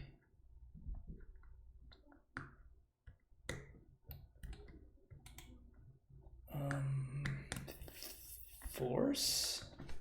Yeah, so we did exactly Udo right now. Udo. We have 1 Udo that we're drawing towards. All right. This game is not worth continuing playing. No, but I have no. What was I supposed to do? Was I supposed to draw 2 cards? By stealing their dude, I am forcing my opponent to minus, and if they whiff on finding anything that triggers prowess, we get to untap with Teferi once again. And yeah, we just got outdrawn ridiculously. My opponent drawing double veil, we didn't see anything. It's just like, that's been the story of this league, honestly.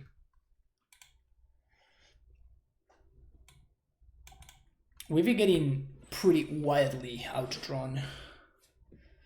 Which is fine, it happens. Let's see if we can secure the third 3 and 2 in a row. This hand, I mean, it draws cards. And we have a force. We have some good stuff against creatures. I think it's a keep. It's not the smoothest hand. Of course, I would love to find like an Astrolabe or... Yeah, like, I don't think that we're gonna get like completely rushed with this hand, which is nice. Archmage's Charm is gonna do a lot for that. We might be playing against Burn, and maybe this hand it's not gonna work out, but... Fram beats double choke Boya but loses to Merfolk and Mirror. What is today even? Yeah. I feel ya. I feel ya. Thoughtseize? Go ahead. This league started so well too, right? We've had like an insane, absolutely ridiculous match against Jund. And then everything went downhill from there. The saddest timeline.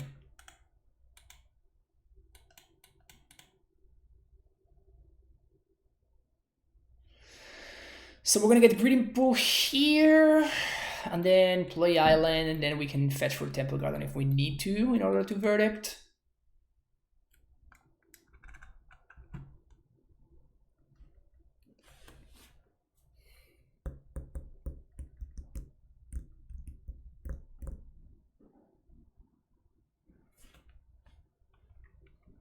Is this Jund again? So this will probably a Ren.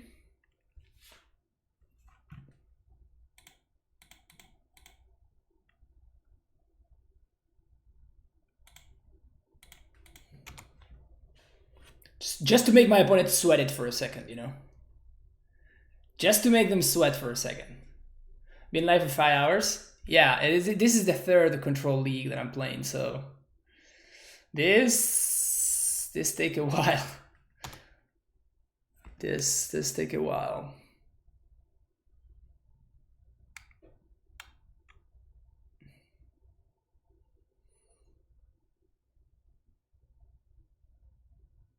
So is they Lily here? What do I do? I think I counter Lily.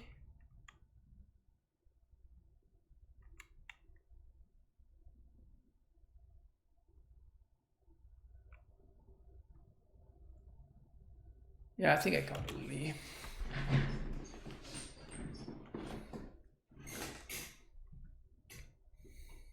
Okay, that's good for us. Well, we're not counting that guy.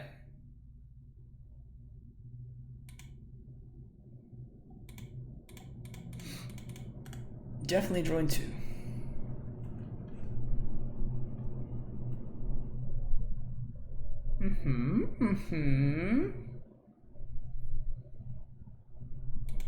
So we get to Charm here on top.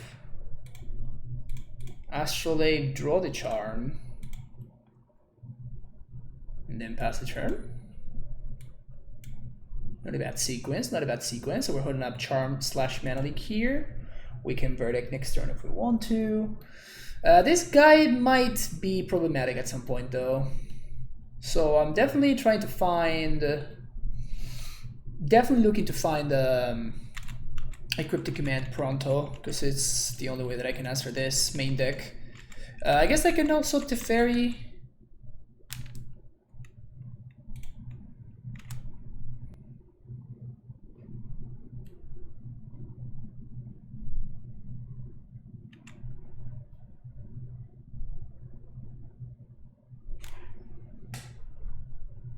So they have K Command. K Command is fine.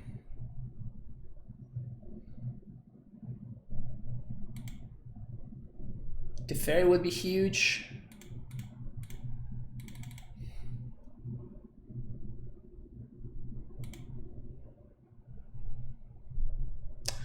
Uro is pretty good too.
So Mana Leak at this point doesn't do anything. They could like Blood Braid me or something. Only thing that really matters, honestly, would be even Scavenging Ooze doesn't matter too much because next turn I can just play the second Uro and cast it on the same turn. So even Scavenging Ooze doesn't matter because John's mana base is a mess. They do take the Mana Leak though.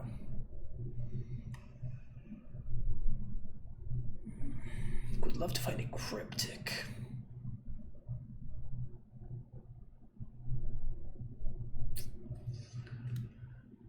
Got Oleana. That one is a little bit of a problem.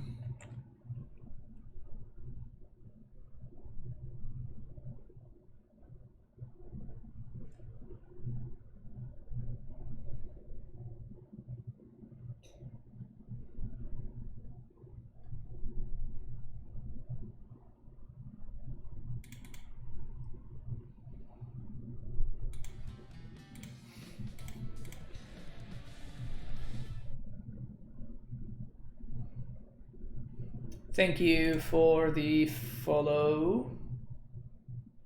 Buen gordo. Buen gordo, nice.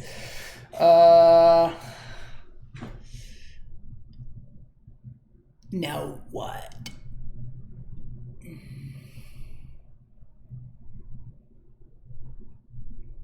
Todo bien, buen gordo. ¿Vos? Guys, probably said I was the hottest male MTG streamer. Oh, thank you so much, Gabby. Yo bien que hablas el inglés, yo streameo con... vos sos el buen... ¿Cómo andás, gordo? ¿Todo bien? Sí. Que el otro día tuve que preguntar tu nombre, boludo, porque no... había visto el stream de ustedes no sé cuántas veces. Y nunca habían dicho tu nombre, entonces fue como... para la puta madre, ¿cómo se llama? Pero bueno, gracias por pasarte. How the fuck do we beat Liliana here? I guess it's the Ren emblem, the thing that kind of bothers me the most. But we need... I think we just have to Jace and draw into something very good. I don't even know what that something very good looks like, but we need to find it.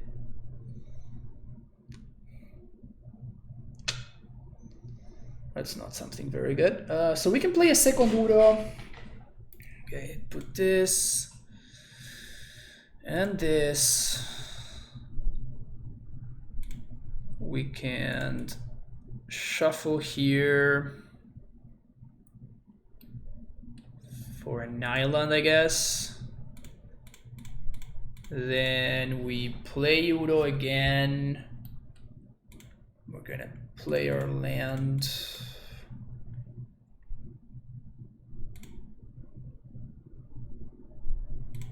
And then cast this Astrolabe. I don't even know what we're trying to do here. Snapcaster. Just cannot find our Cryptic Commander or our Big Tef. El Incognita. Just wait until your last tap for 27 mana and draw a Fae of Wishes for a mass manipulation. Oh, that's the line. That is the line. You're right. You're right, Bluebird. That's the line. We found it. Discard the card. Yeah. Got me. They're gonna have something else that's gonna make me discard, but it's fine. Trophy.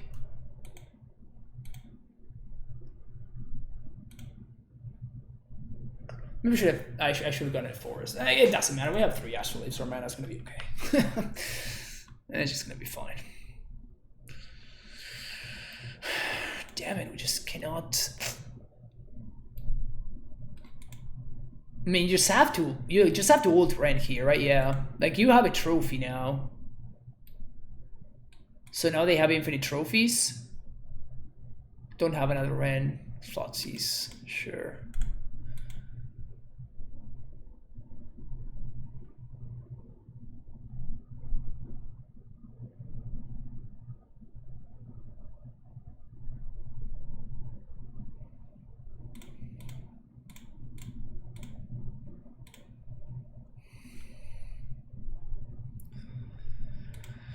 Green, green, blue, blue.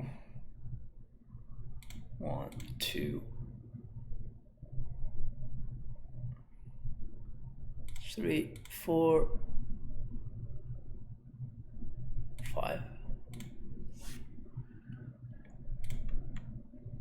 So this is gonna force them to like Lily minus, I guess. Yeah, Mana Leak's not doing anything. So we're gonna get another Uro next turn, and then another one on the following turn. All Uros all the time.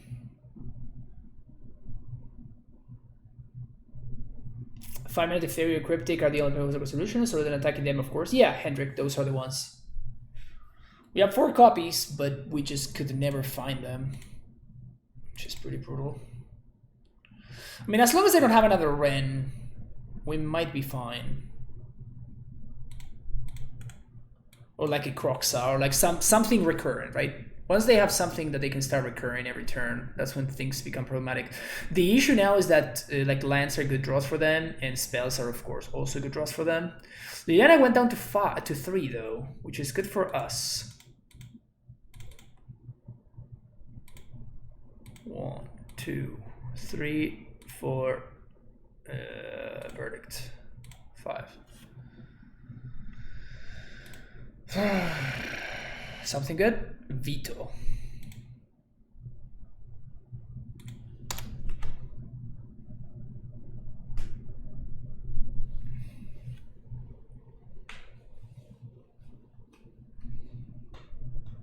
I mean, maybe we had some value here.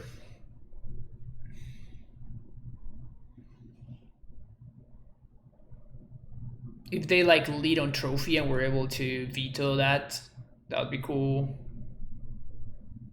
They can also just not draw lands. They can start drawing like, I don't know, like Fatal Bushes or whatever. Okay. Catarina Reis, thank you so much. Obrigado pela raid. Bem-vindos todos from... No, that's as far as I got. Thank you so much for the raid there, Catarina.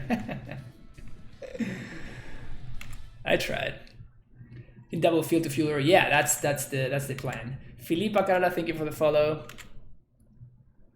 I definitely want to go after the red sources.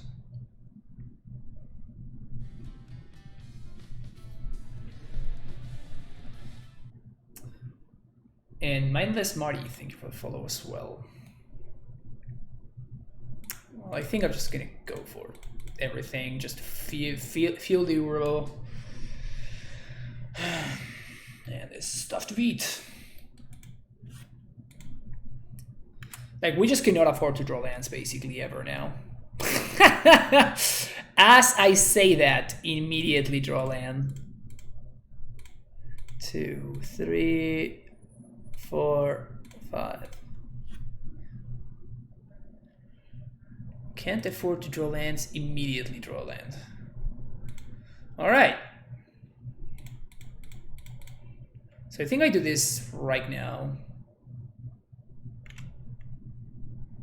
Because we might draw Something good.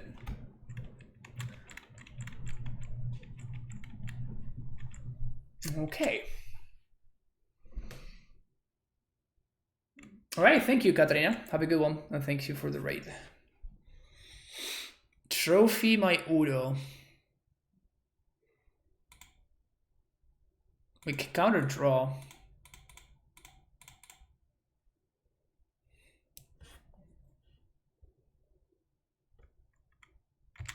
Okay.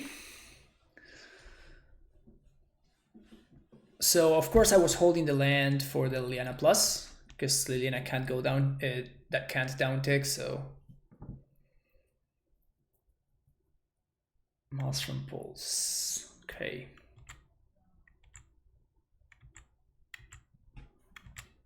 I will block your Thermal Wave. Actually, I won't. Yeah, I won't. That's gross. No. Or they're giving me Udo fodder. Honestly, I'm not even sure if my opponent should have plus Liliana there.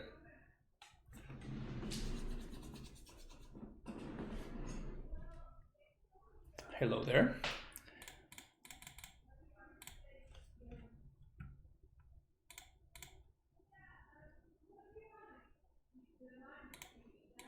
Green, green, blue, blue.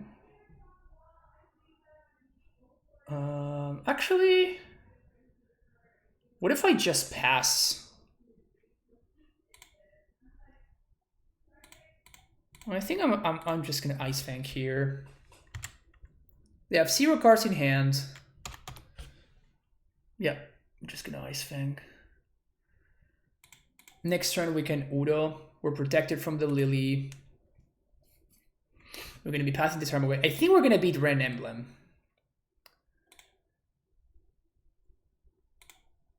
I'm starting to feel like we might just beat Ren Emblem.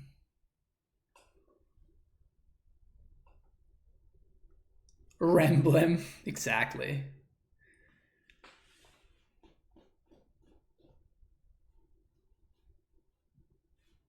Come on, opponent, just -2. Just -2.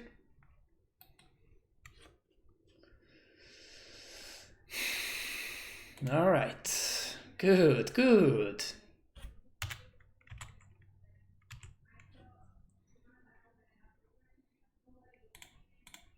Get out of here. What is this even, right? What is this? Just ugly.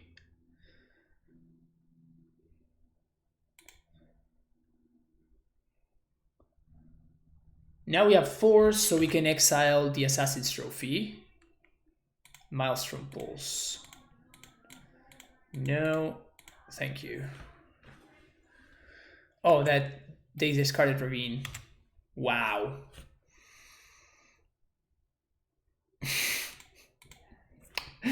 Oh my god, we're gonna win this. This is insane. Holy shit, the games that we played today. I tap too much mana? It doesn't matter. Doesn't even matter. Cryptic bounce the emblem. That's a line. We found the line. Oh, wow. Just casually beating Ren Emblem. Don't worry about it.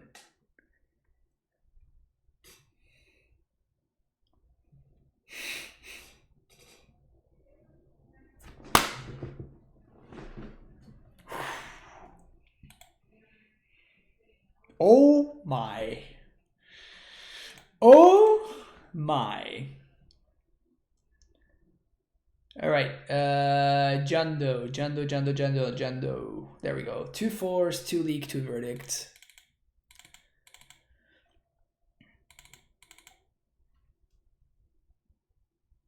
To Veil, to Purge, to Gust. Huh. I'm honestly not sure how much I like this plan. I think it might just be fun. Does this deck beat Jund? Apparently. To be fair, my opponent did not see a single Bloodbraid Elf. They did not see a single, like, they've been playing Season Pyromancer now, some lists, and they didn't see any of that either. Like, their hands were not incredible. We just YOLO here. They kept 7. I think I'm gonna YOLO this hand. We're never gonna find our second land, but this is the life that I chose. My opponent's totally gonna take my Astrolabe here.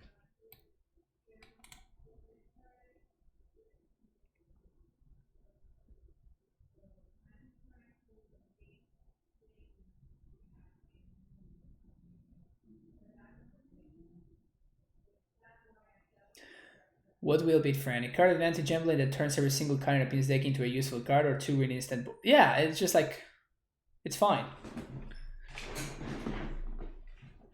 Just have Udo, and that's it. That's all you need.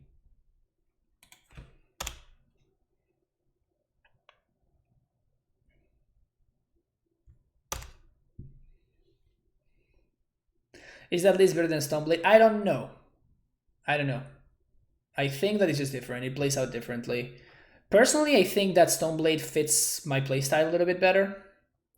So personally, I like Stoneblade a little bit better. It doesn't really mean that one is better than the other, or at least I don't know if one is better than the other. I have not played enough matches to know whether one is better than the other. That would be the correct way to put it. There was some talk about that earlier. Yes, I did talk about it. I said that I think that some of the cards that like you're opening hands with this deck because you don't have a proactive plan. Sometimes you're forced to keep hands in game 1 which work against some decks, and they just don't do anything against other decks, and we are just kind of like at the mercy of hoping that the hand that you kept works against the deck that you're trying to that you got paired against. Which that doesn't happen as often with the other list, because you have a very good proactive game plan that you can use, which is, you know, just play Stoneforge Hunter 2. This was totally not gonna work, so I'm not surprised at all about I'm not surprised at all about the fact that we're just getting completely demolished right here. They should 100% take the path.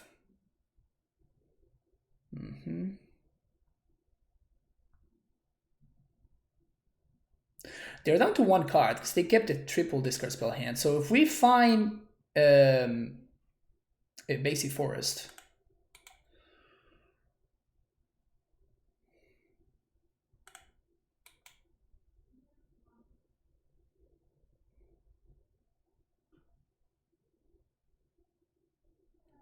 have I played Stoneblade on stream? Yes, I actually streamed it with Harlan Fear. He came as a guest, and we streamed a couple of leagues with the deck. One of them was with Yorion, just playing 80 cards, and the other one was with just 60 cards. You can check out the bots on YouTube. And I do think that the Stoneblade deck is very good.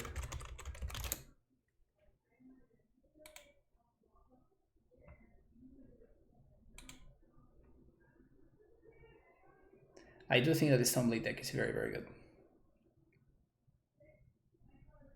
Is it Goifs or Goivus? I usually say Goifs with F.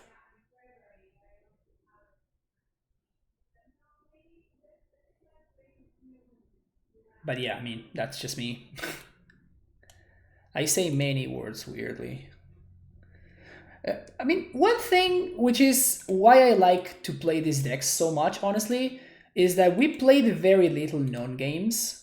Like, I guess probably the Tron one was the most non-game that we played.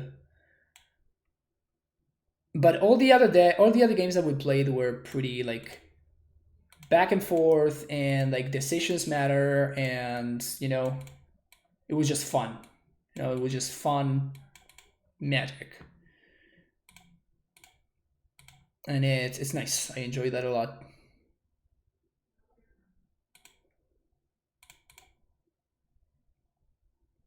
this can be the best deck in the format now. It can be. It is definitely in the conversation. I don't think anybody can say with 100% certainty that it is or whether it is not. But I can tell you that it's definitely in the conversation. I'm gonna lose once again to not hitting all land drops. That's one thing that I've experienced multiple times. Like the mana problems were the main reason we lost games, basically.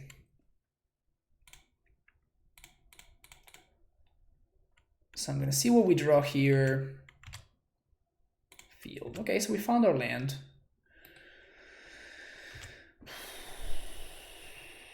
Probably gonna discard the Jace. Honestly, it makes me very sad to be discarding that there, but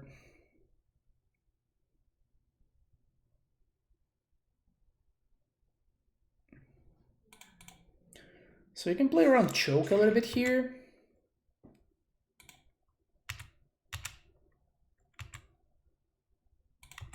I guess in order to play around choke, I should have tapped the field there.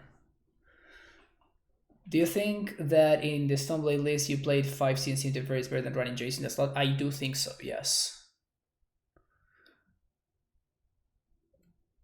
Liliana. Liliana is... Okay. That's like the best case scenario for us, right? We just play another Quaddle, we painlessly answer the Liliana at no card disadvantage whatsoever.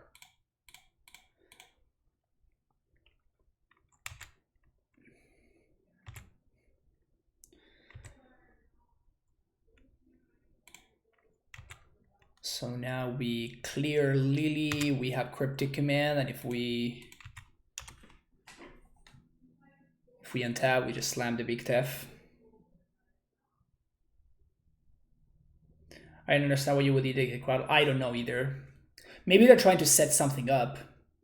Like, I don't know about the rest of the hand, so... Lightning Bolt. Yeah, you have a Bolt. Sure.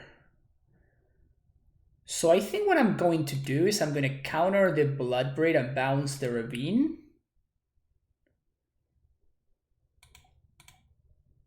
This limits my opponent's plays a lot, and they cannot clock my Teferi, so my Teferi is going to be uncontested on this board state. Fetch you for basic planes here, play around choke / boil a little bit. And if we draw some former kind of magic or something like that, we're just golden. Bingo. So now choke doesn't even matter because we have the fairy going. Boil would matter, but choke doesn't. Maelstrom Pulse. Nope.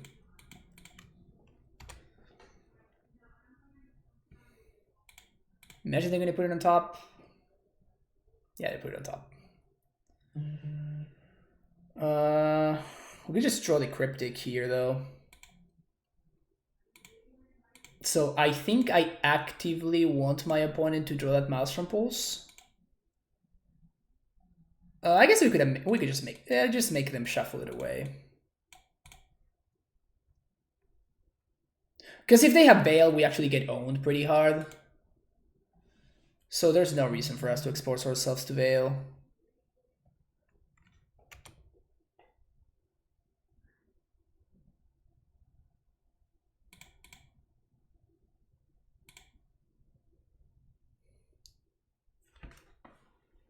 Why is the Fairy CMC better than Jace? Because it effectively costs 3 mana, and it answers other stuff that Jace doesn't answer, right? Thoughtseize resolves. So that is one thing that you want to take into account, you know, when you analyze that. Like, how are you using the mana in that deck? And you actually get a lot of value from it, you know? From just using your mana in step to like hold up a mana leak or something, or even to like flash in a Battle Skull or whatever. Another Bloodbraid is great for them. So we're going to... Can we counter bounce? I think I'm just going to counter draw though. And I'm going to path the Blood Braid because obviously I wouldn't want them to be able to get it back with K command. Let's do this. Dreadbore, thank you for that follow there. Appreciate it. We're actually very close to 4,000 followers. That's pretty freaking exciting, honestly. It's a lot of followers. Thank you so much, folks. So we're just gonna do the silly thing again, where we get a fetch land and we just go ahead and draw the best card in our deck. It's pretty good.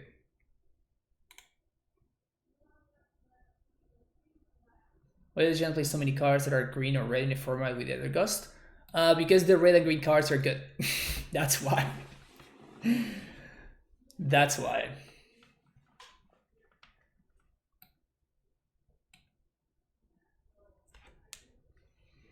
Fully just to say this, other Gust is multi-bad card and control deck shouldn't play it.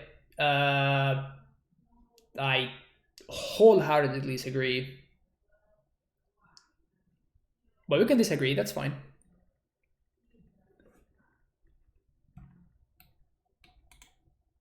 Also, when you throw a statement like that, if you don't give me an explanation, it's really hard for me to take it seriously, right? They tapped like that. I mean, I guess I'm gonna counter spare return target permanent.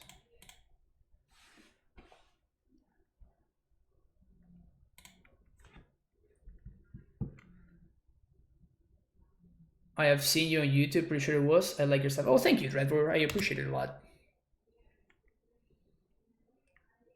Sure, each player discards a card, that's fine.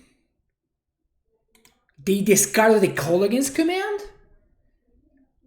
Oh my. There's no way that that is correct. Like, ever.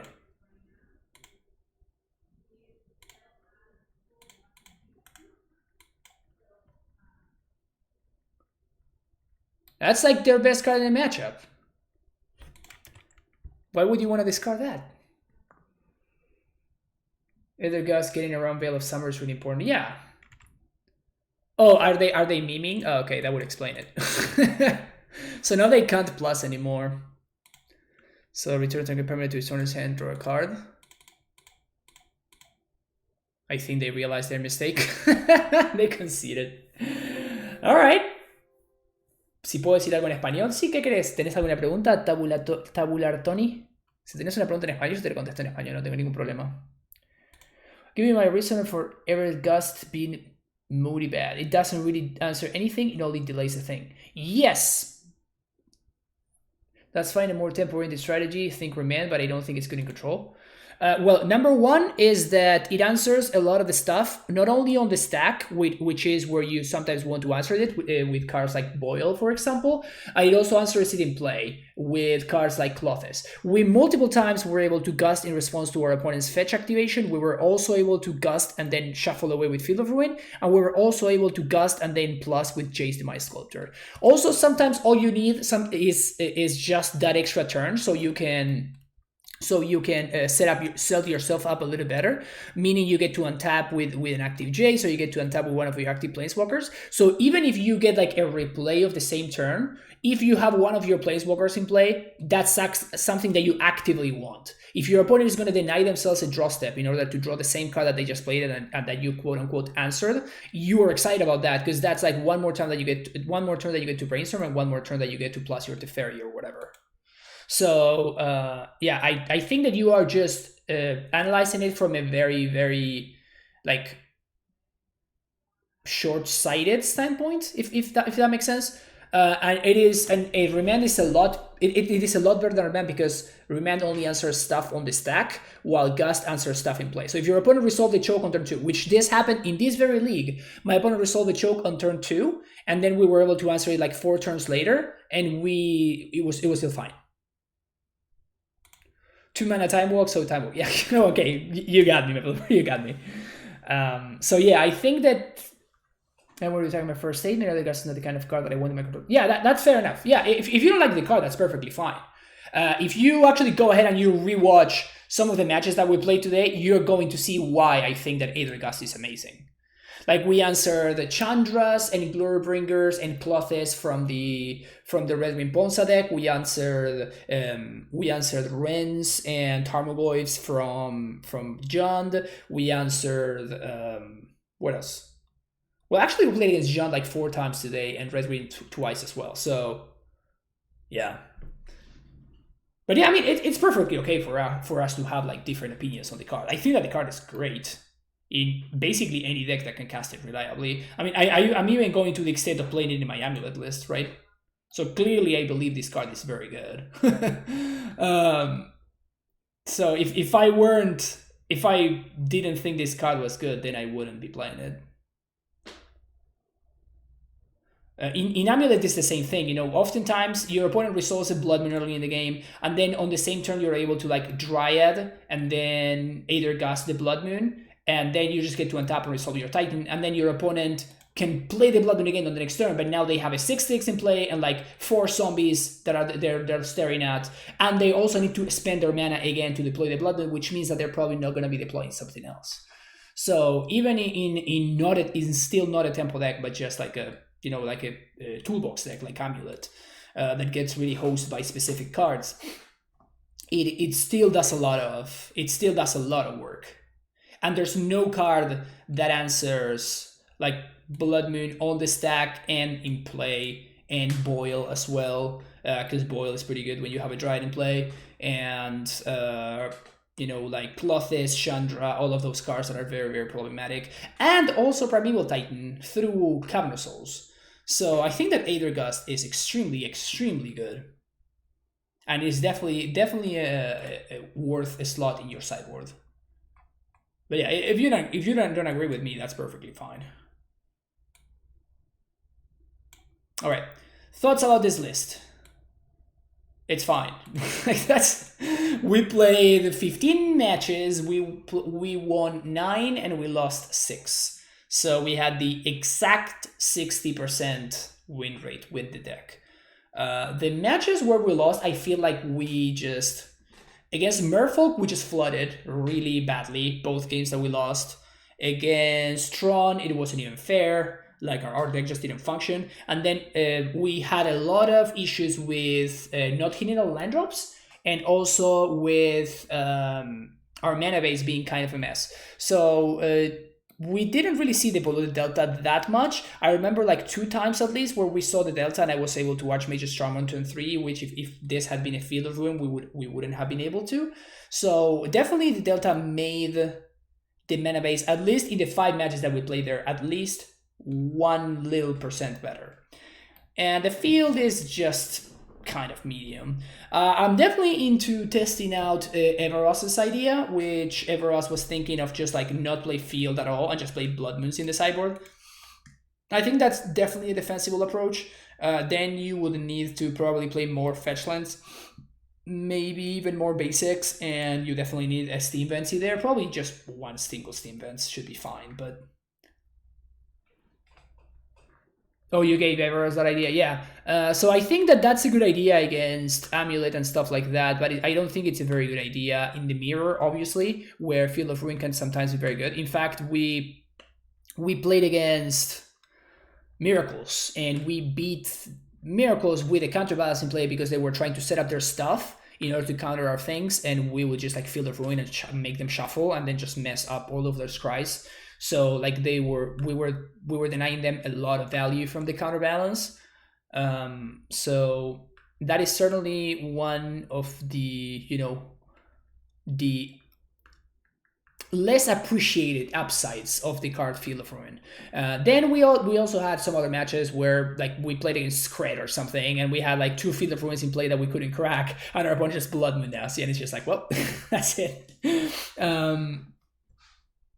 So it was rough.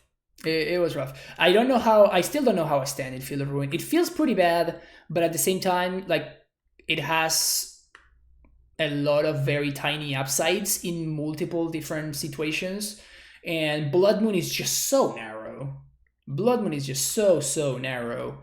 That it's not like you can just slam Blood Moon. Like, you just slam Blood Moon against Amulet and it's just game, but you also just slam Ashiok against Amulet and it's also just game. So it's kind of like whatever, right? You don't really need the help there. And against Strong, you play your Blood Moon on turn 3 and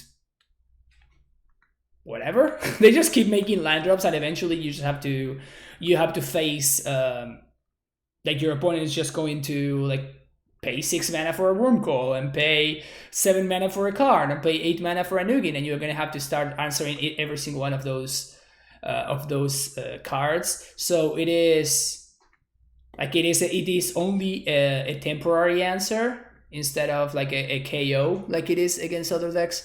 So I'm down to try it, of course. I'm down to give it a shot at some point, but I'm not sold on the concept. I think it could be okay, but yeah. Abula is the kind of deck I would say that Edelgard is good in. Basically, if you can't kill your opponent quickly, my philosophy is that you shouldn't be playing those sort of cyber cards. Alas, we all have our own opinions, and I've noticed that control players especially insistent on their card selections. Yeah, I'm not a control player. I am just talking about the experience, right? I played 3 leagues, and whenever I cast Edelgard, I was impressed by it. That's just it. But I'm not a control player by any means. I play control in Legacy, but I'm not really a control player in Modern. I enjoy playing it every now and then, but I'm not like a hardcore control player. I like to feel that that's just to help thin out basics. After testing, I didn't like Blood Moon either. That's brutal. Yeah. Yeah, I don't know. It seems hard to build this deck. Honestly, I was a lot more impressed by this version of the deck. We just went ahead with Harlan and we just grabbed his 80 card version and we just trimmed 20 cards, and this is what we came up with, and then we immediately 5-0 with the list. So clearly it is perfect. But yeah, I think this deck is pretty good. I've enjoyed playing this deck. I've enjoyed playing this deck a lot. I just think that Sword of Feast and Famine is such a beating against so many decks.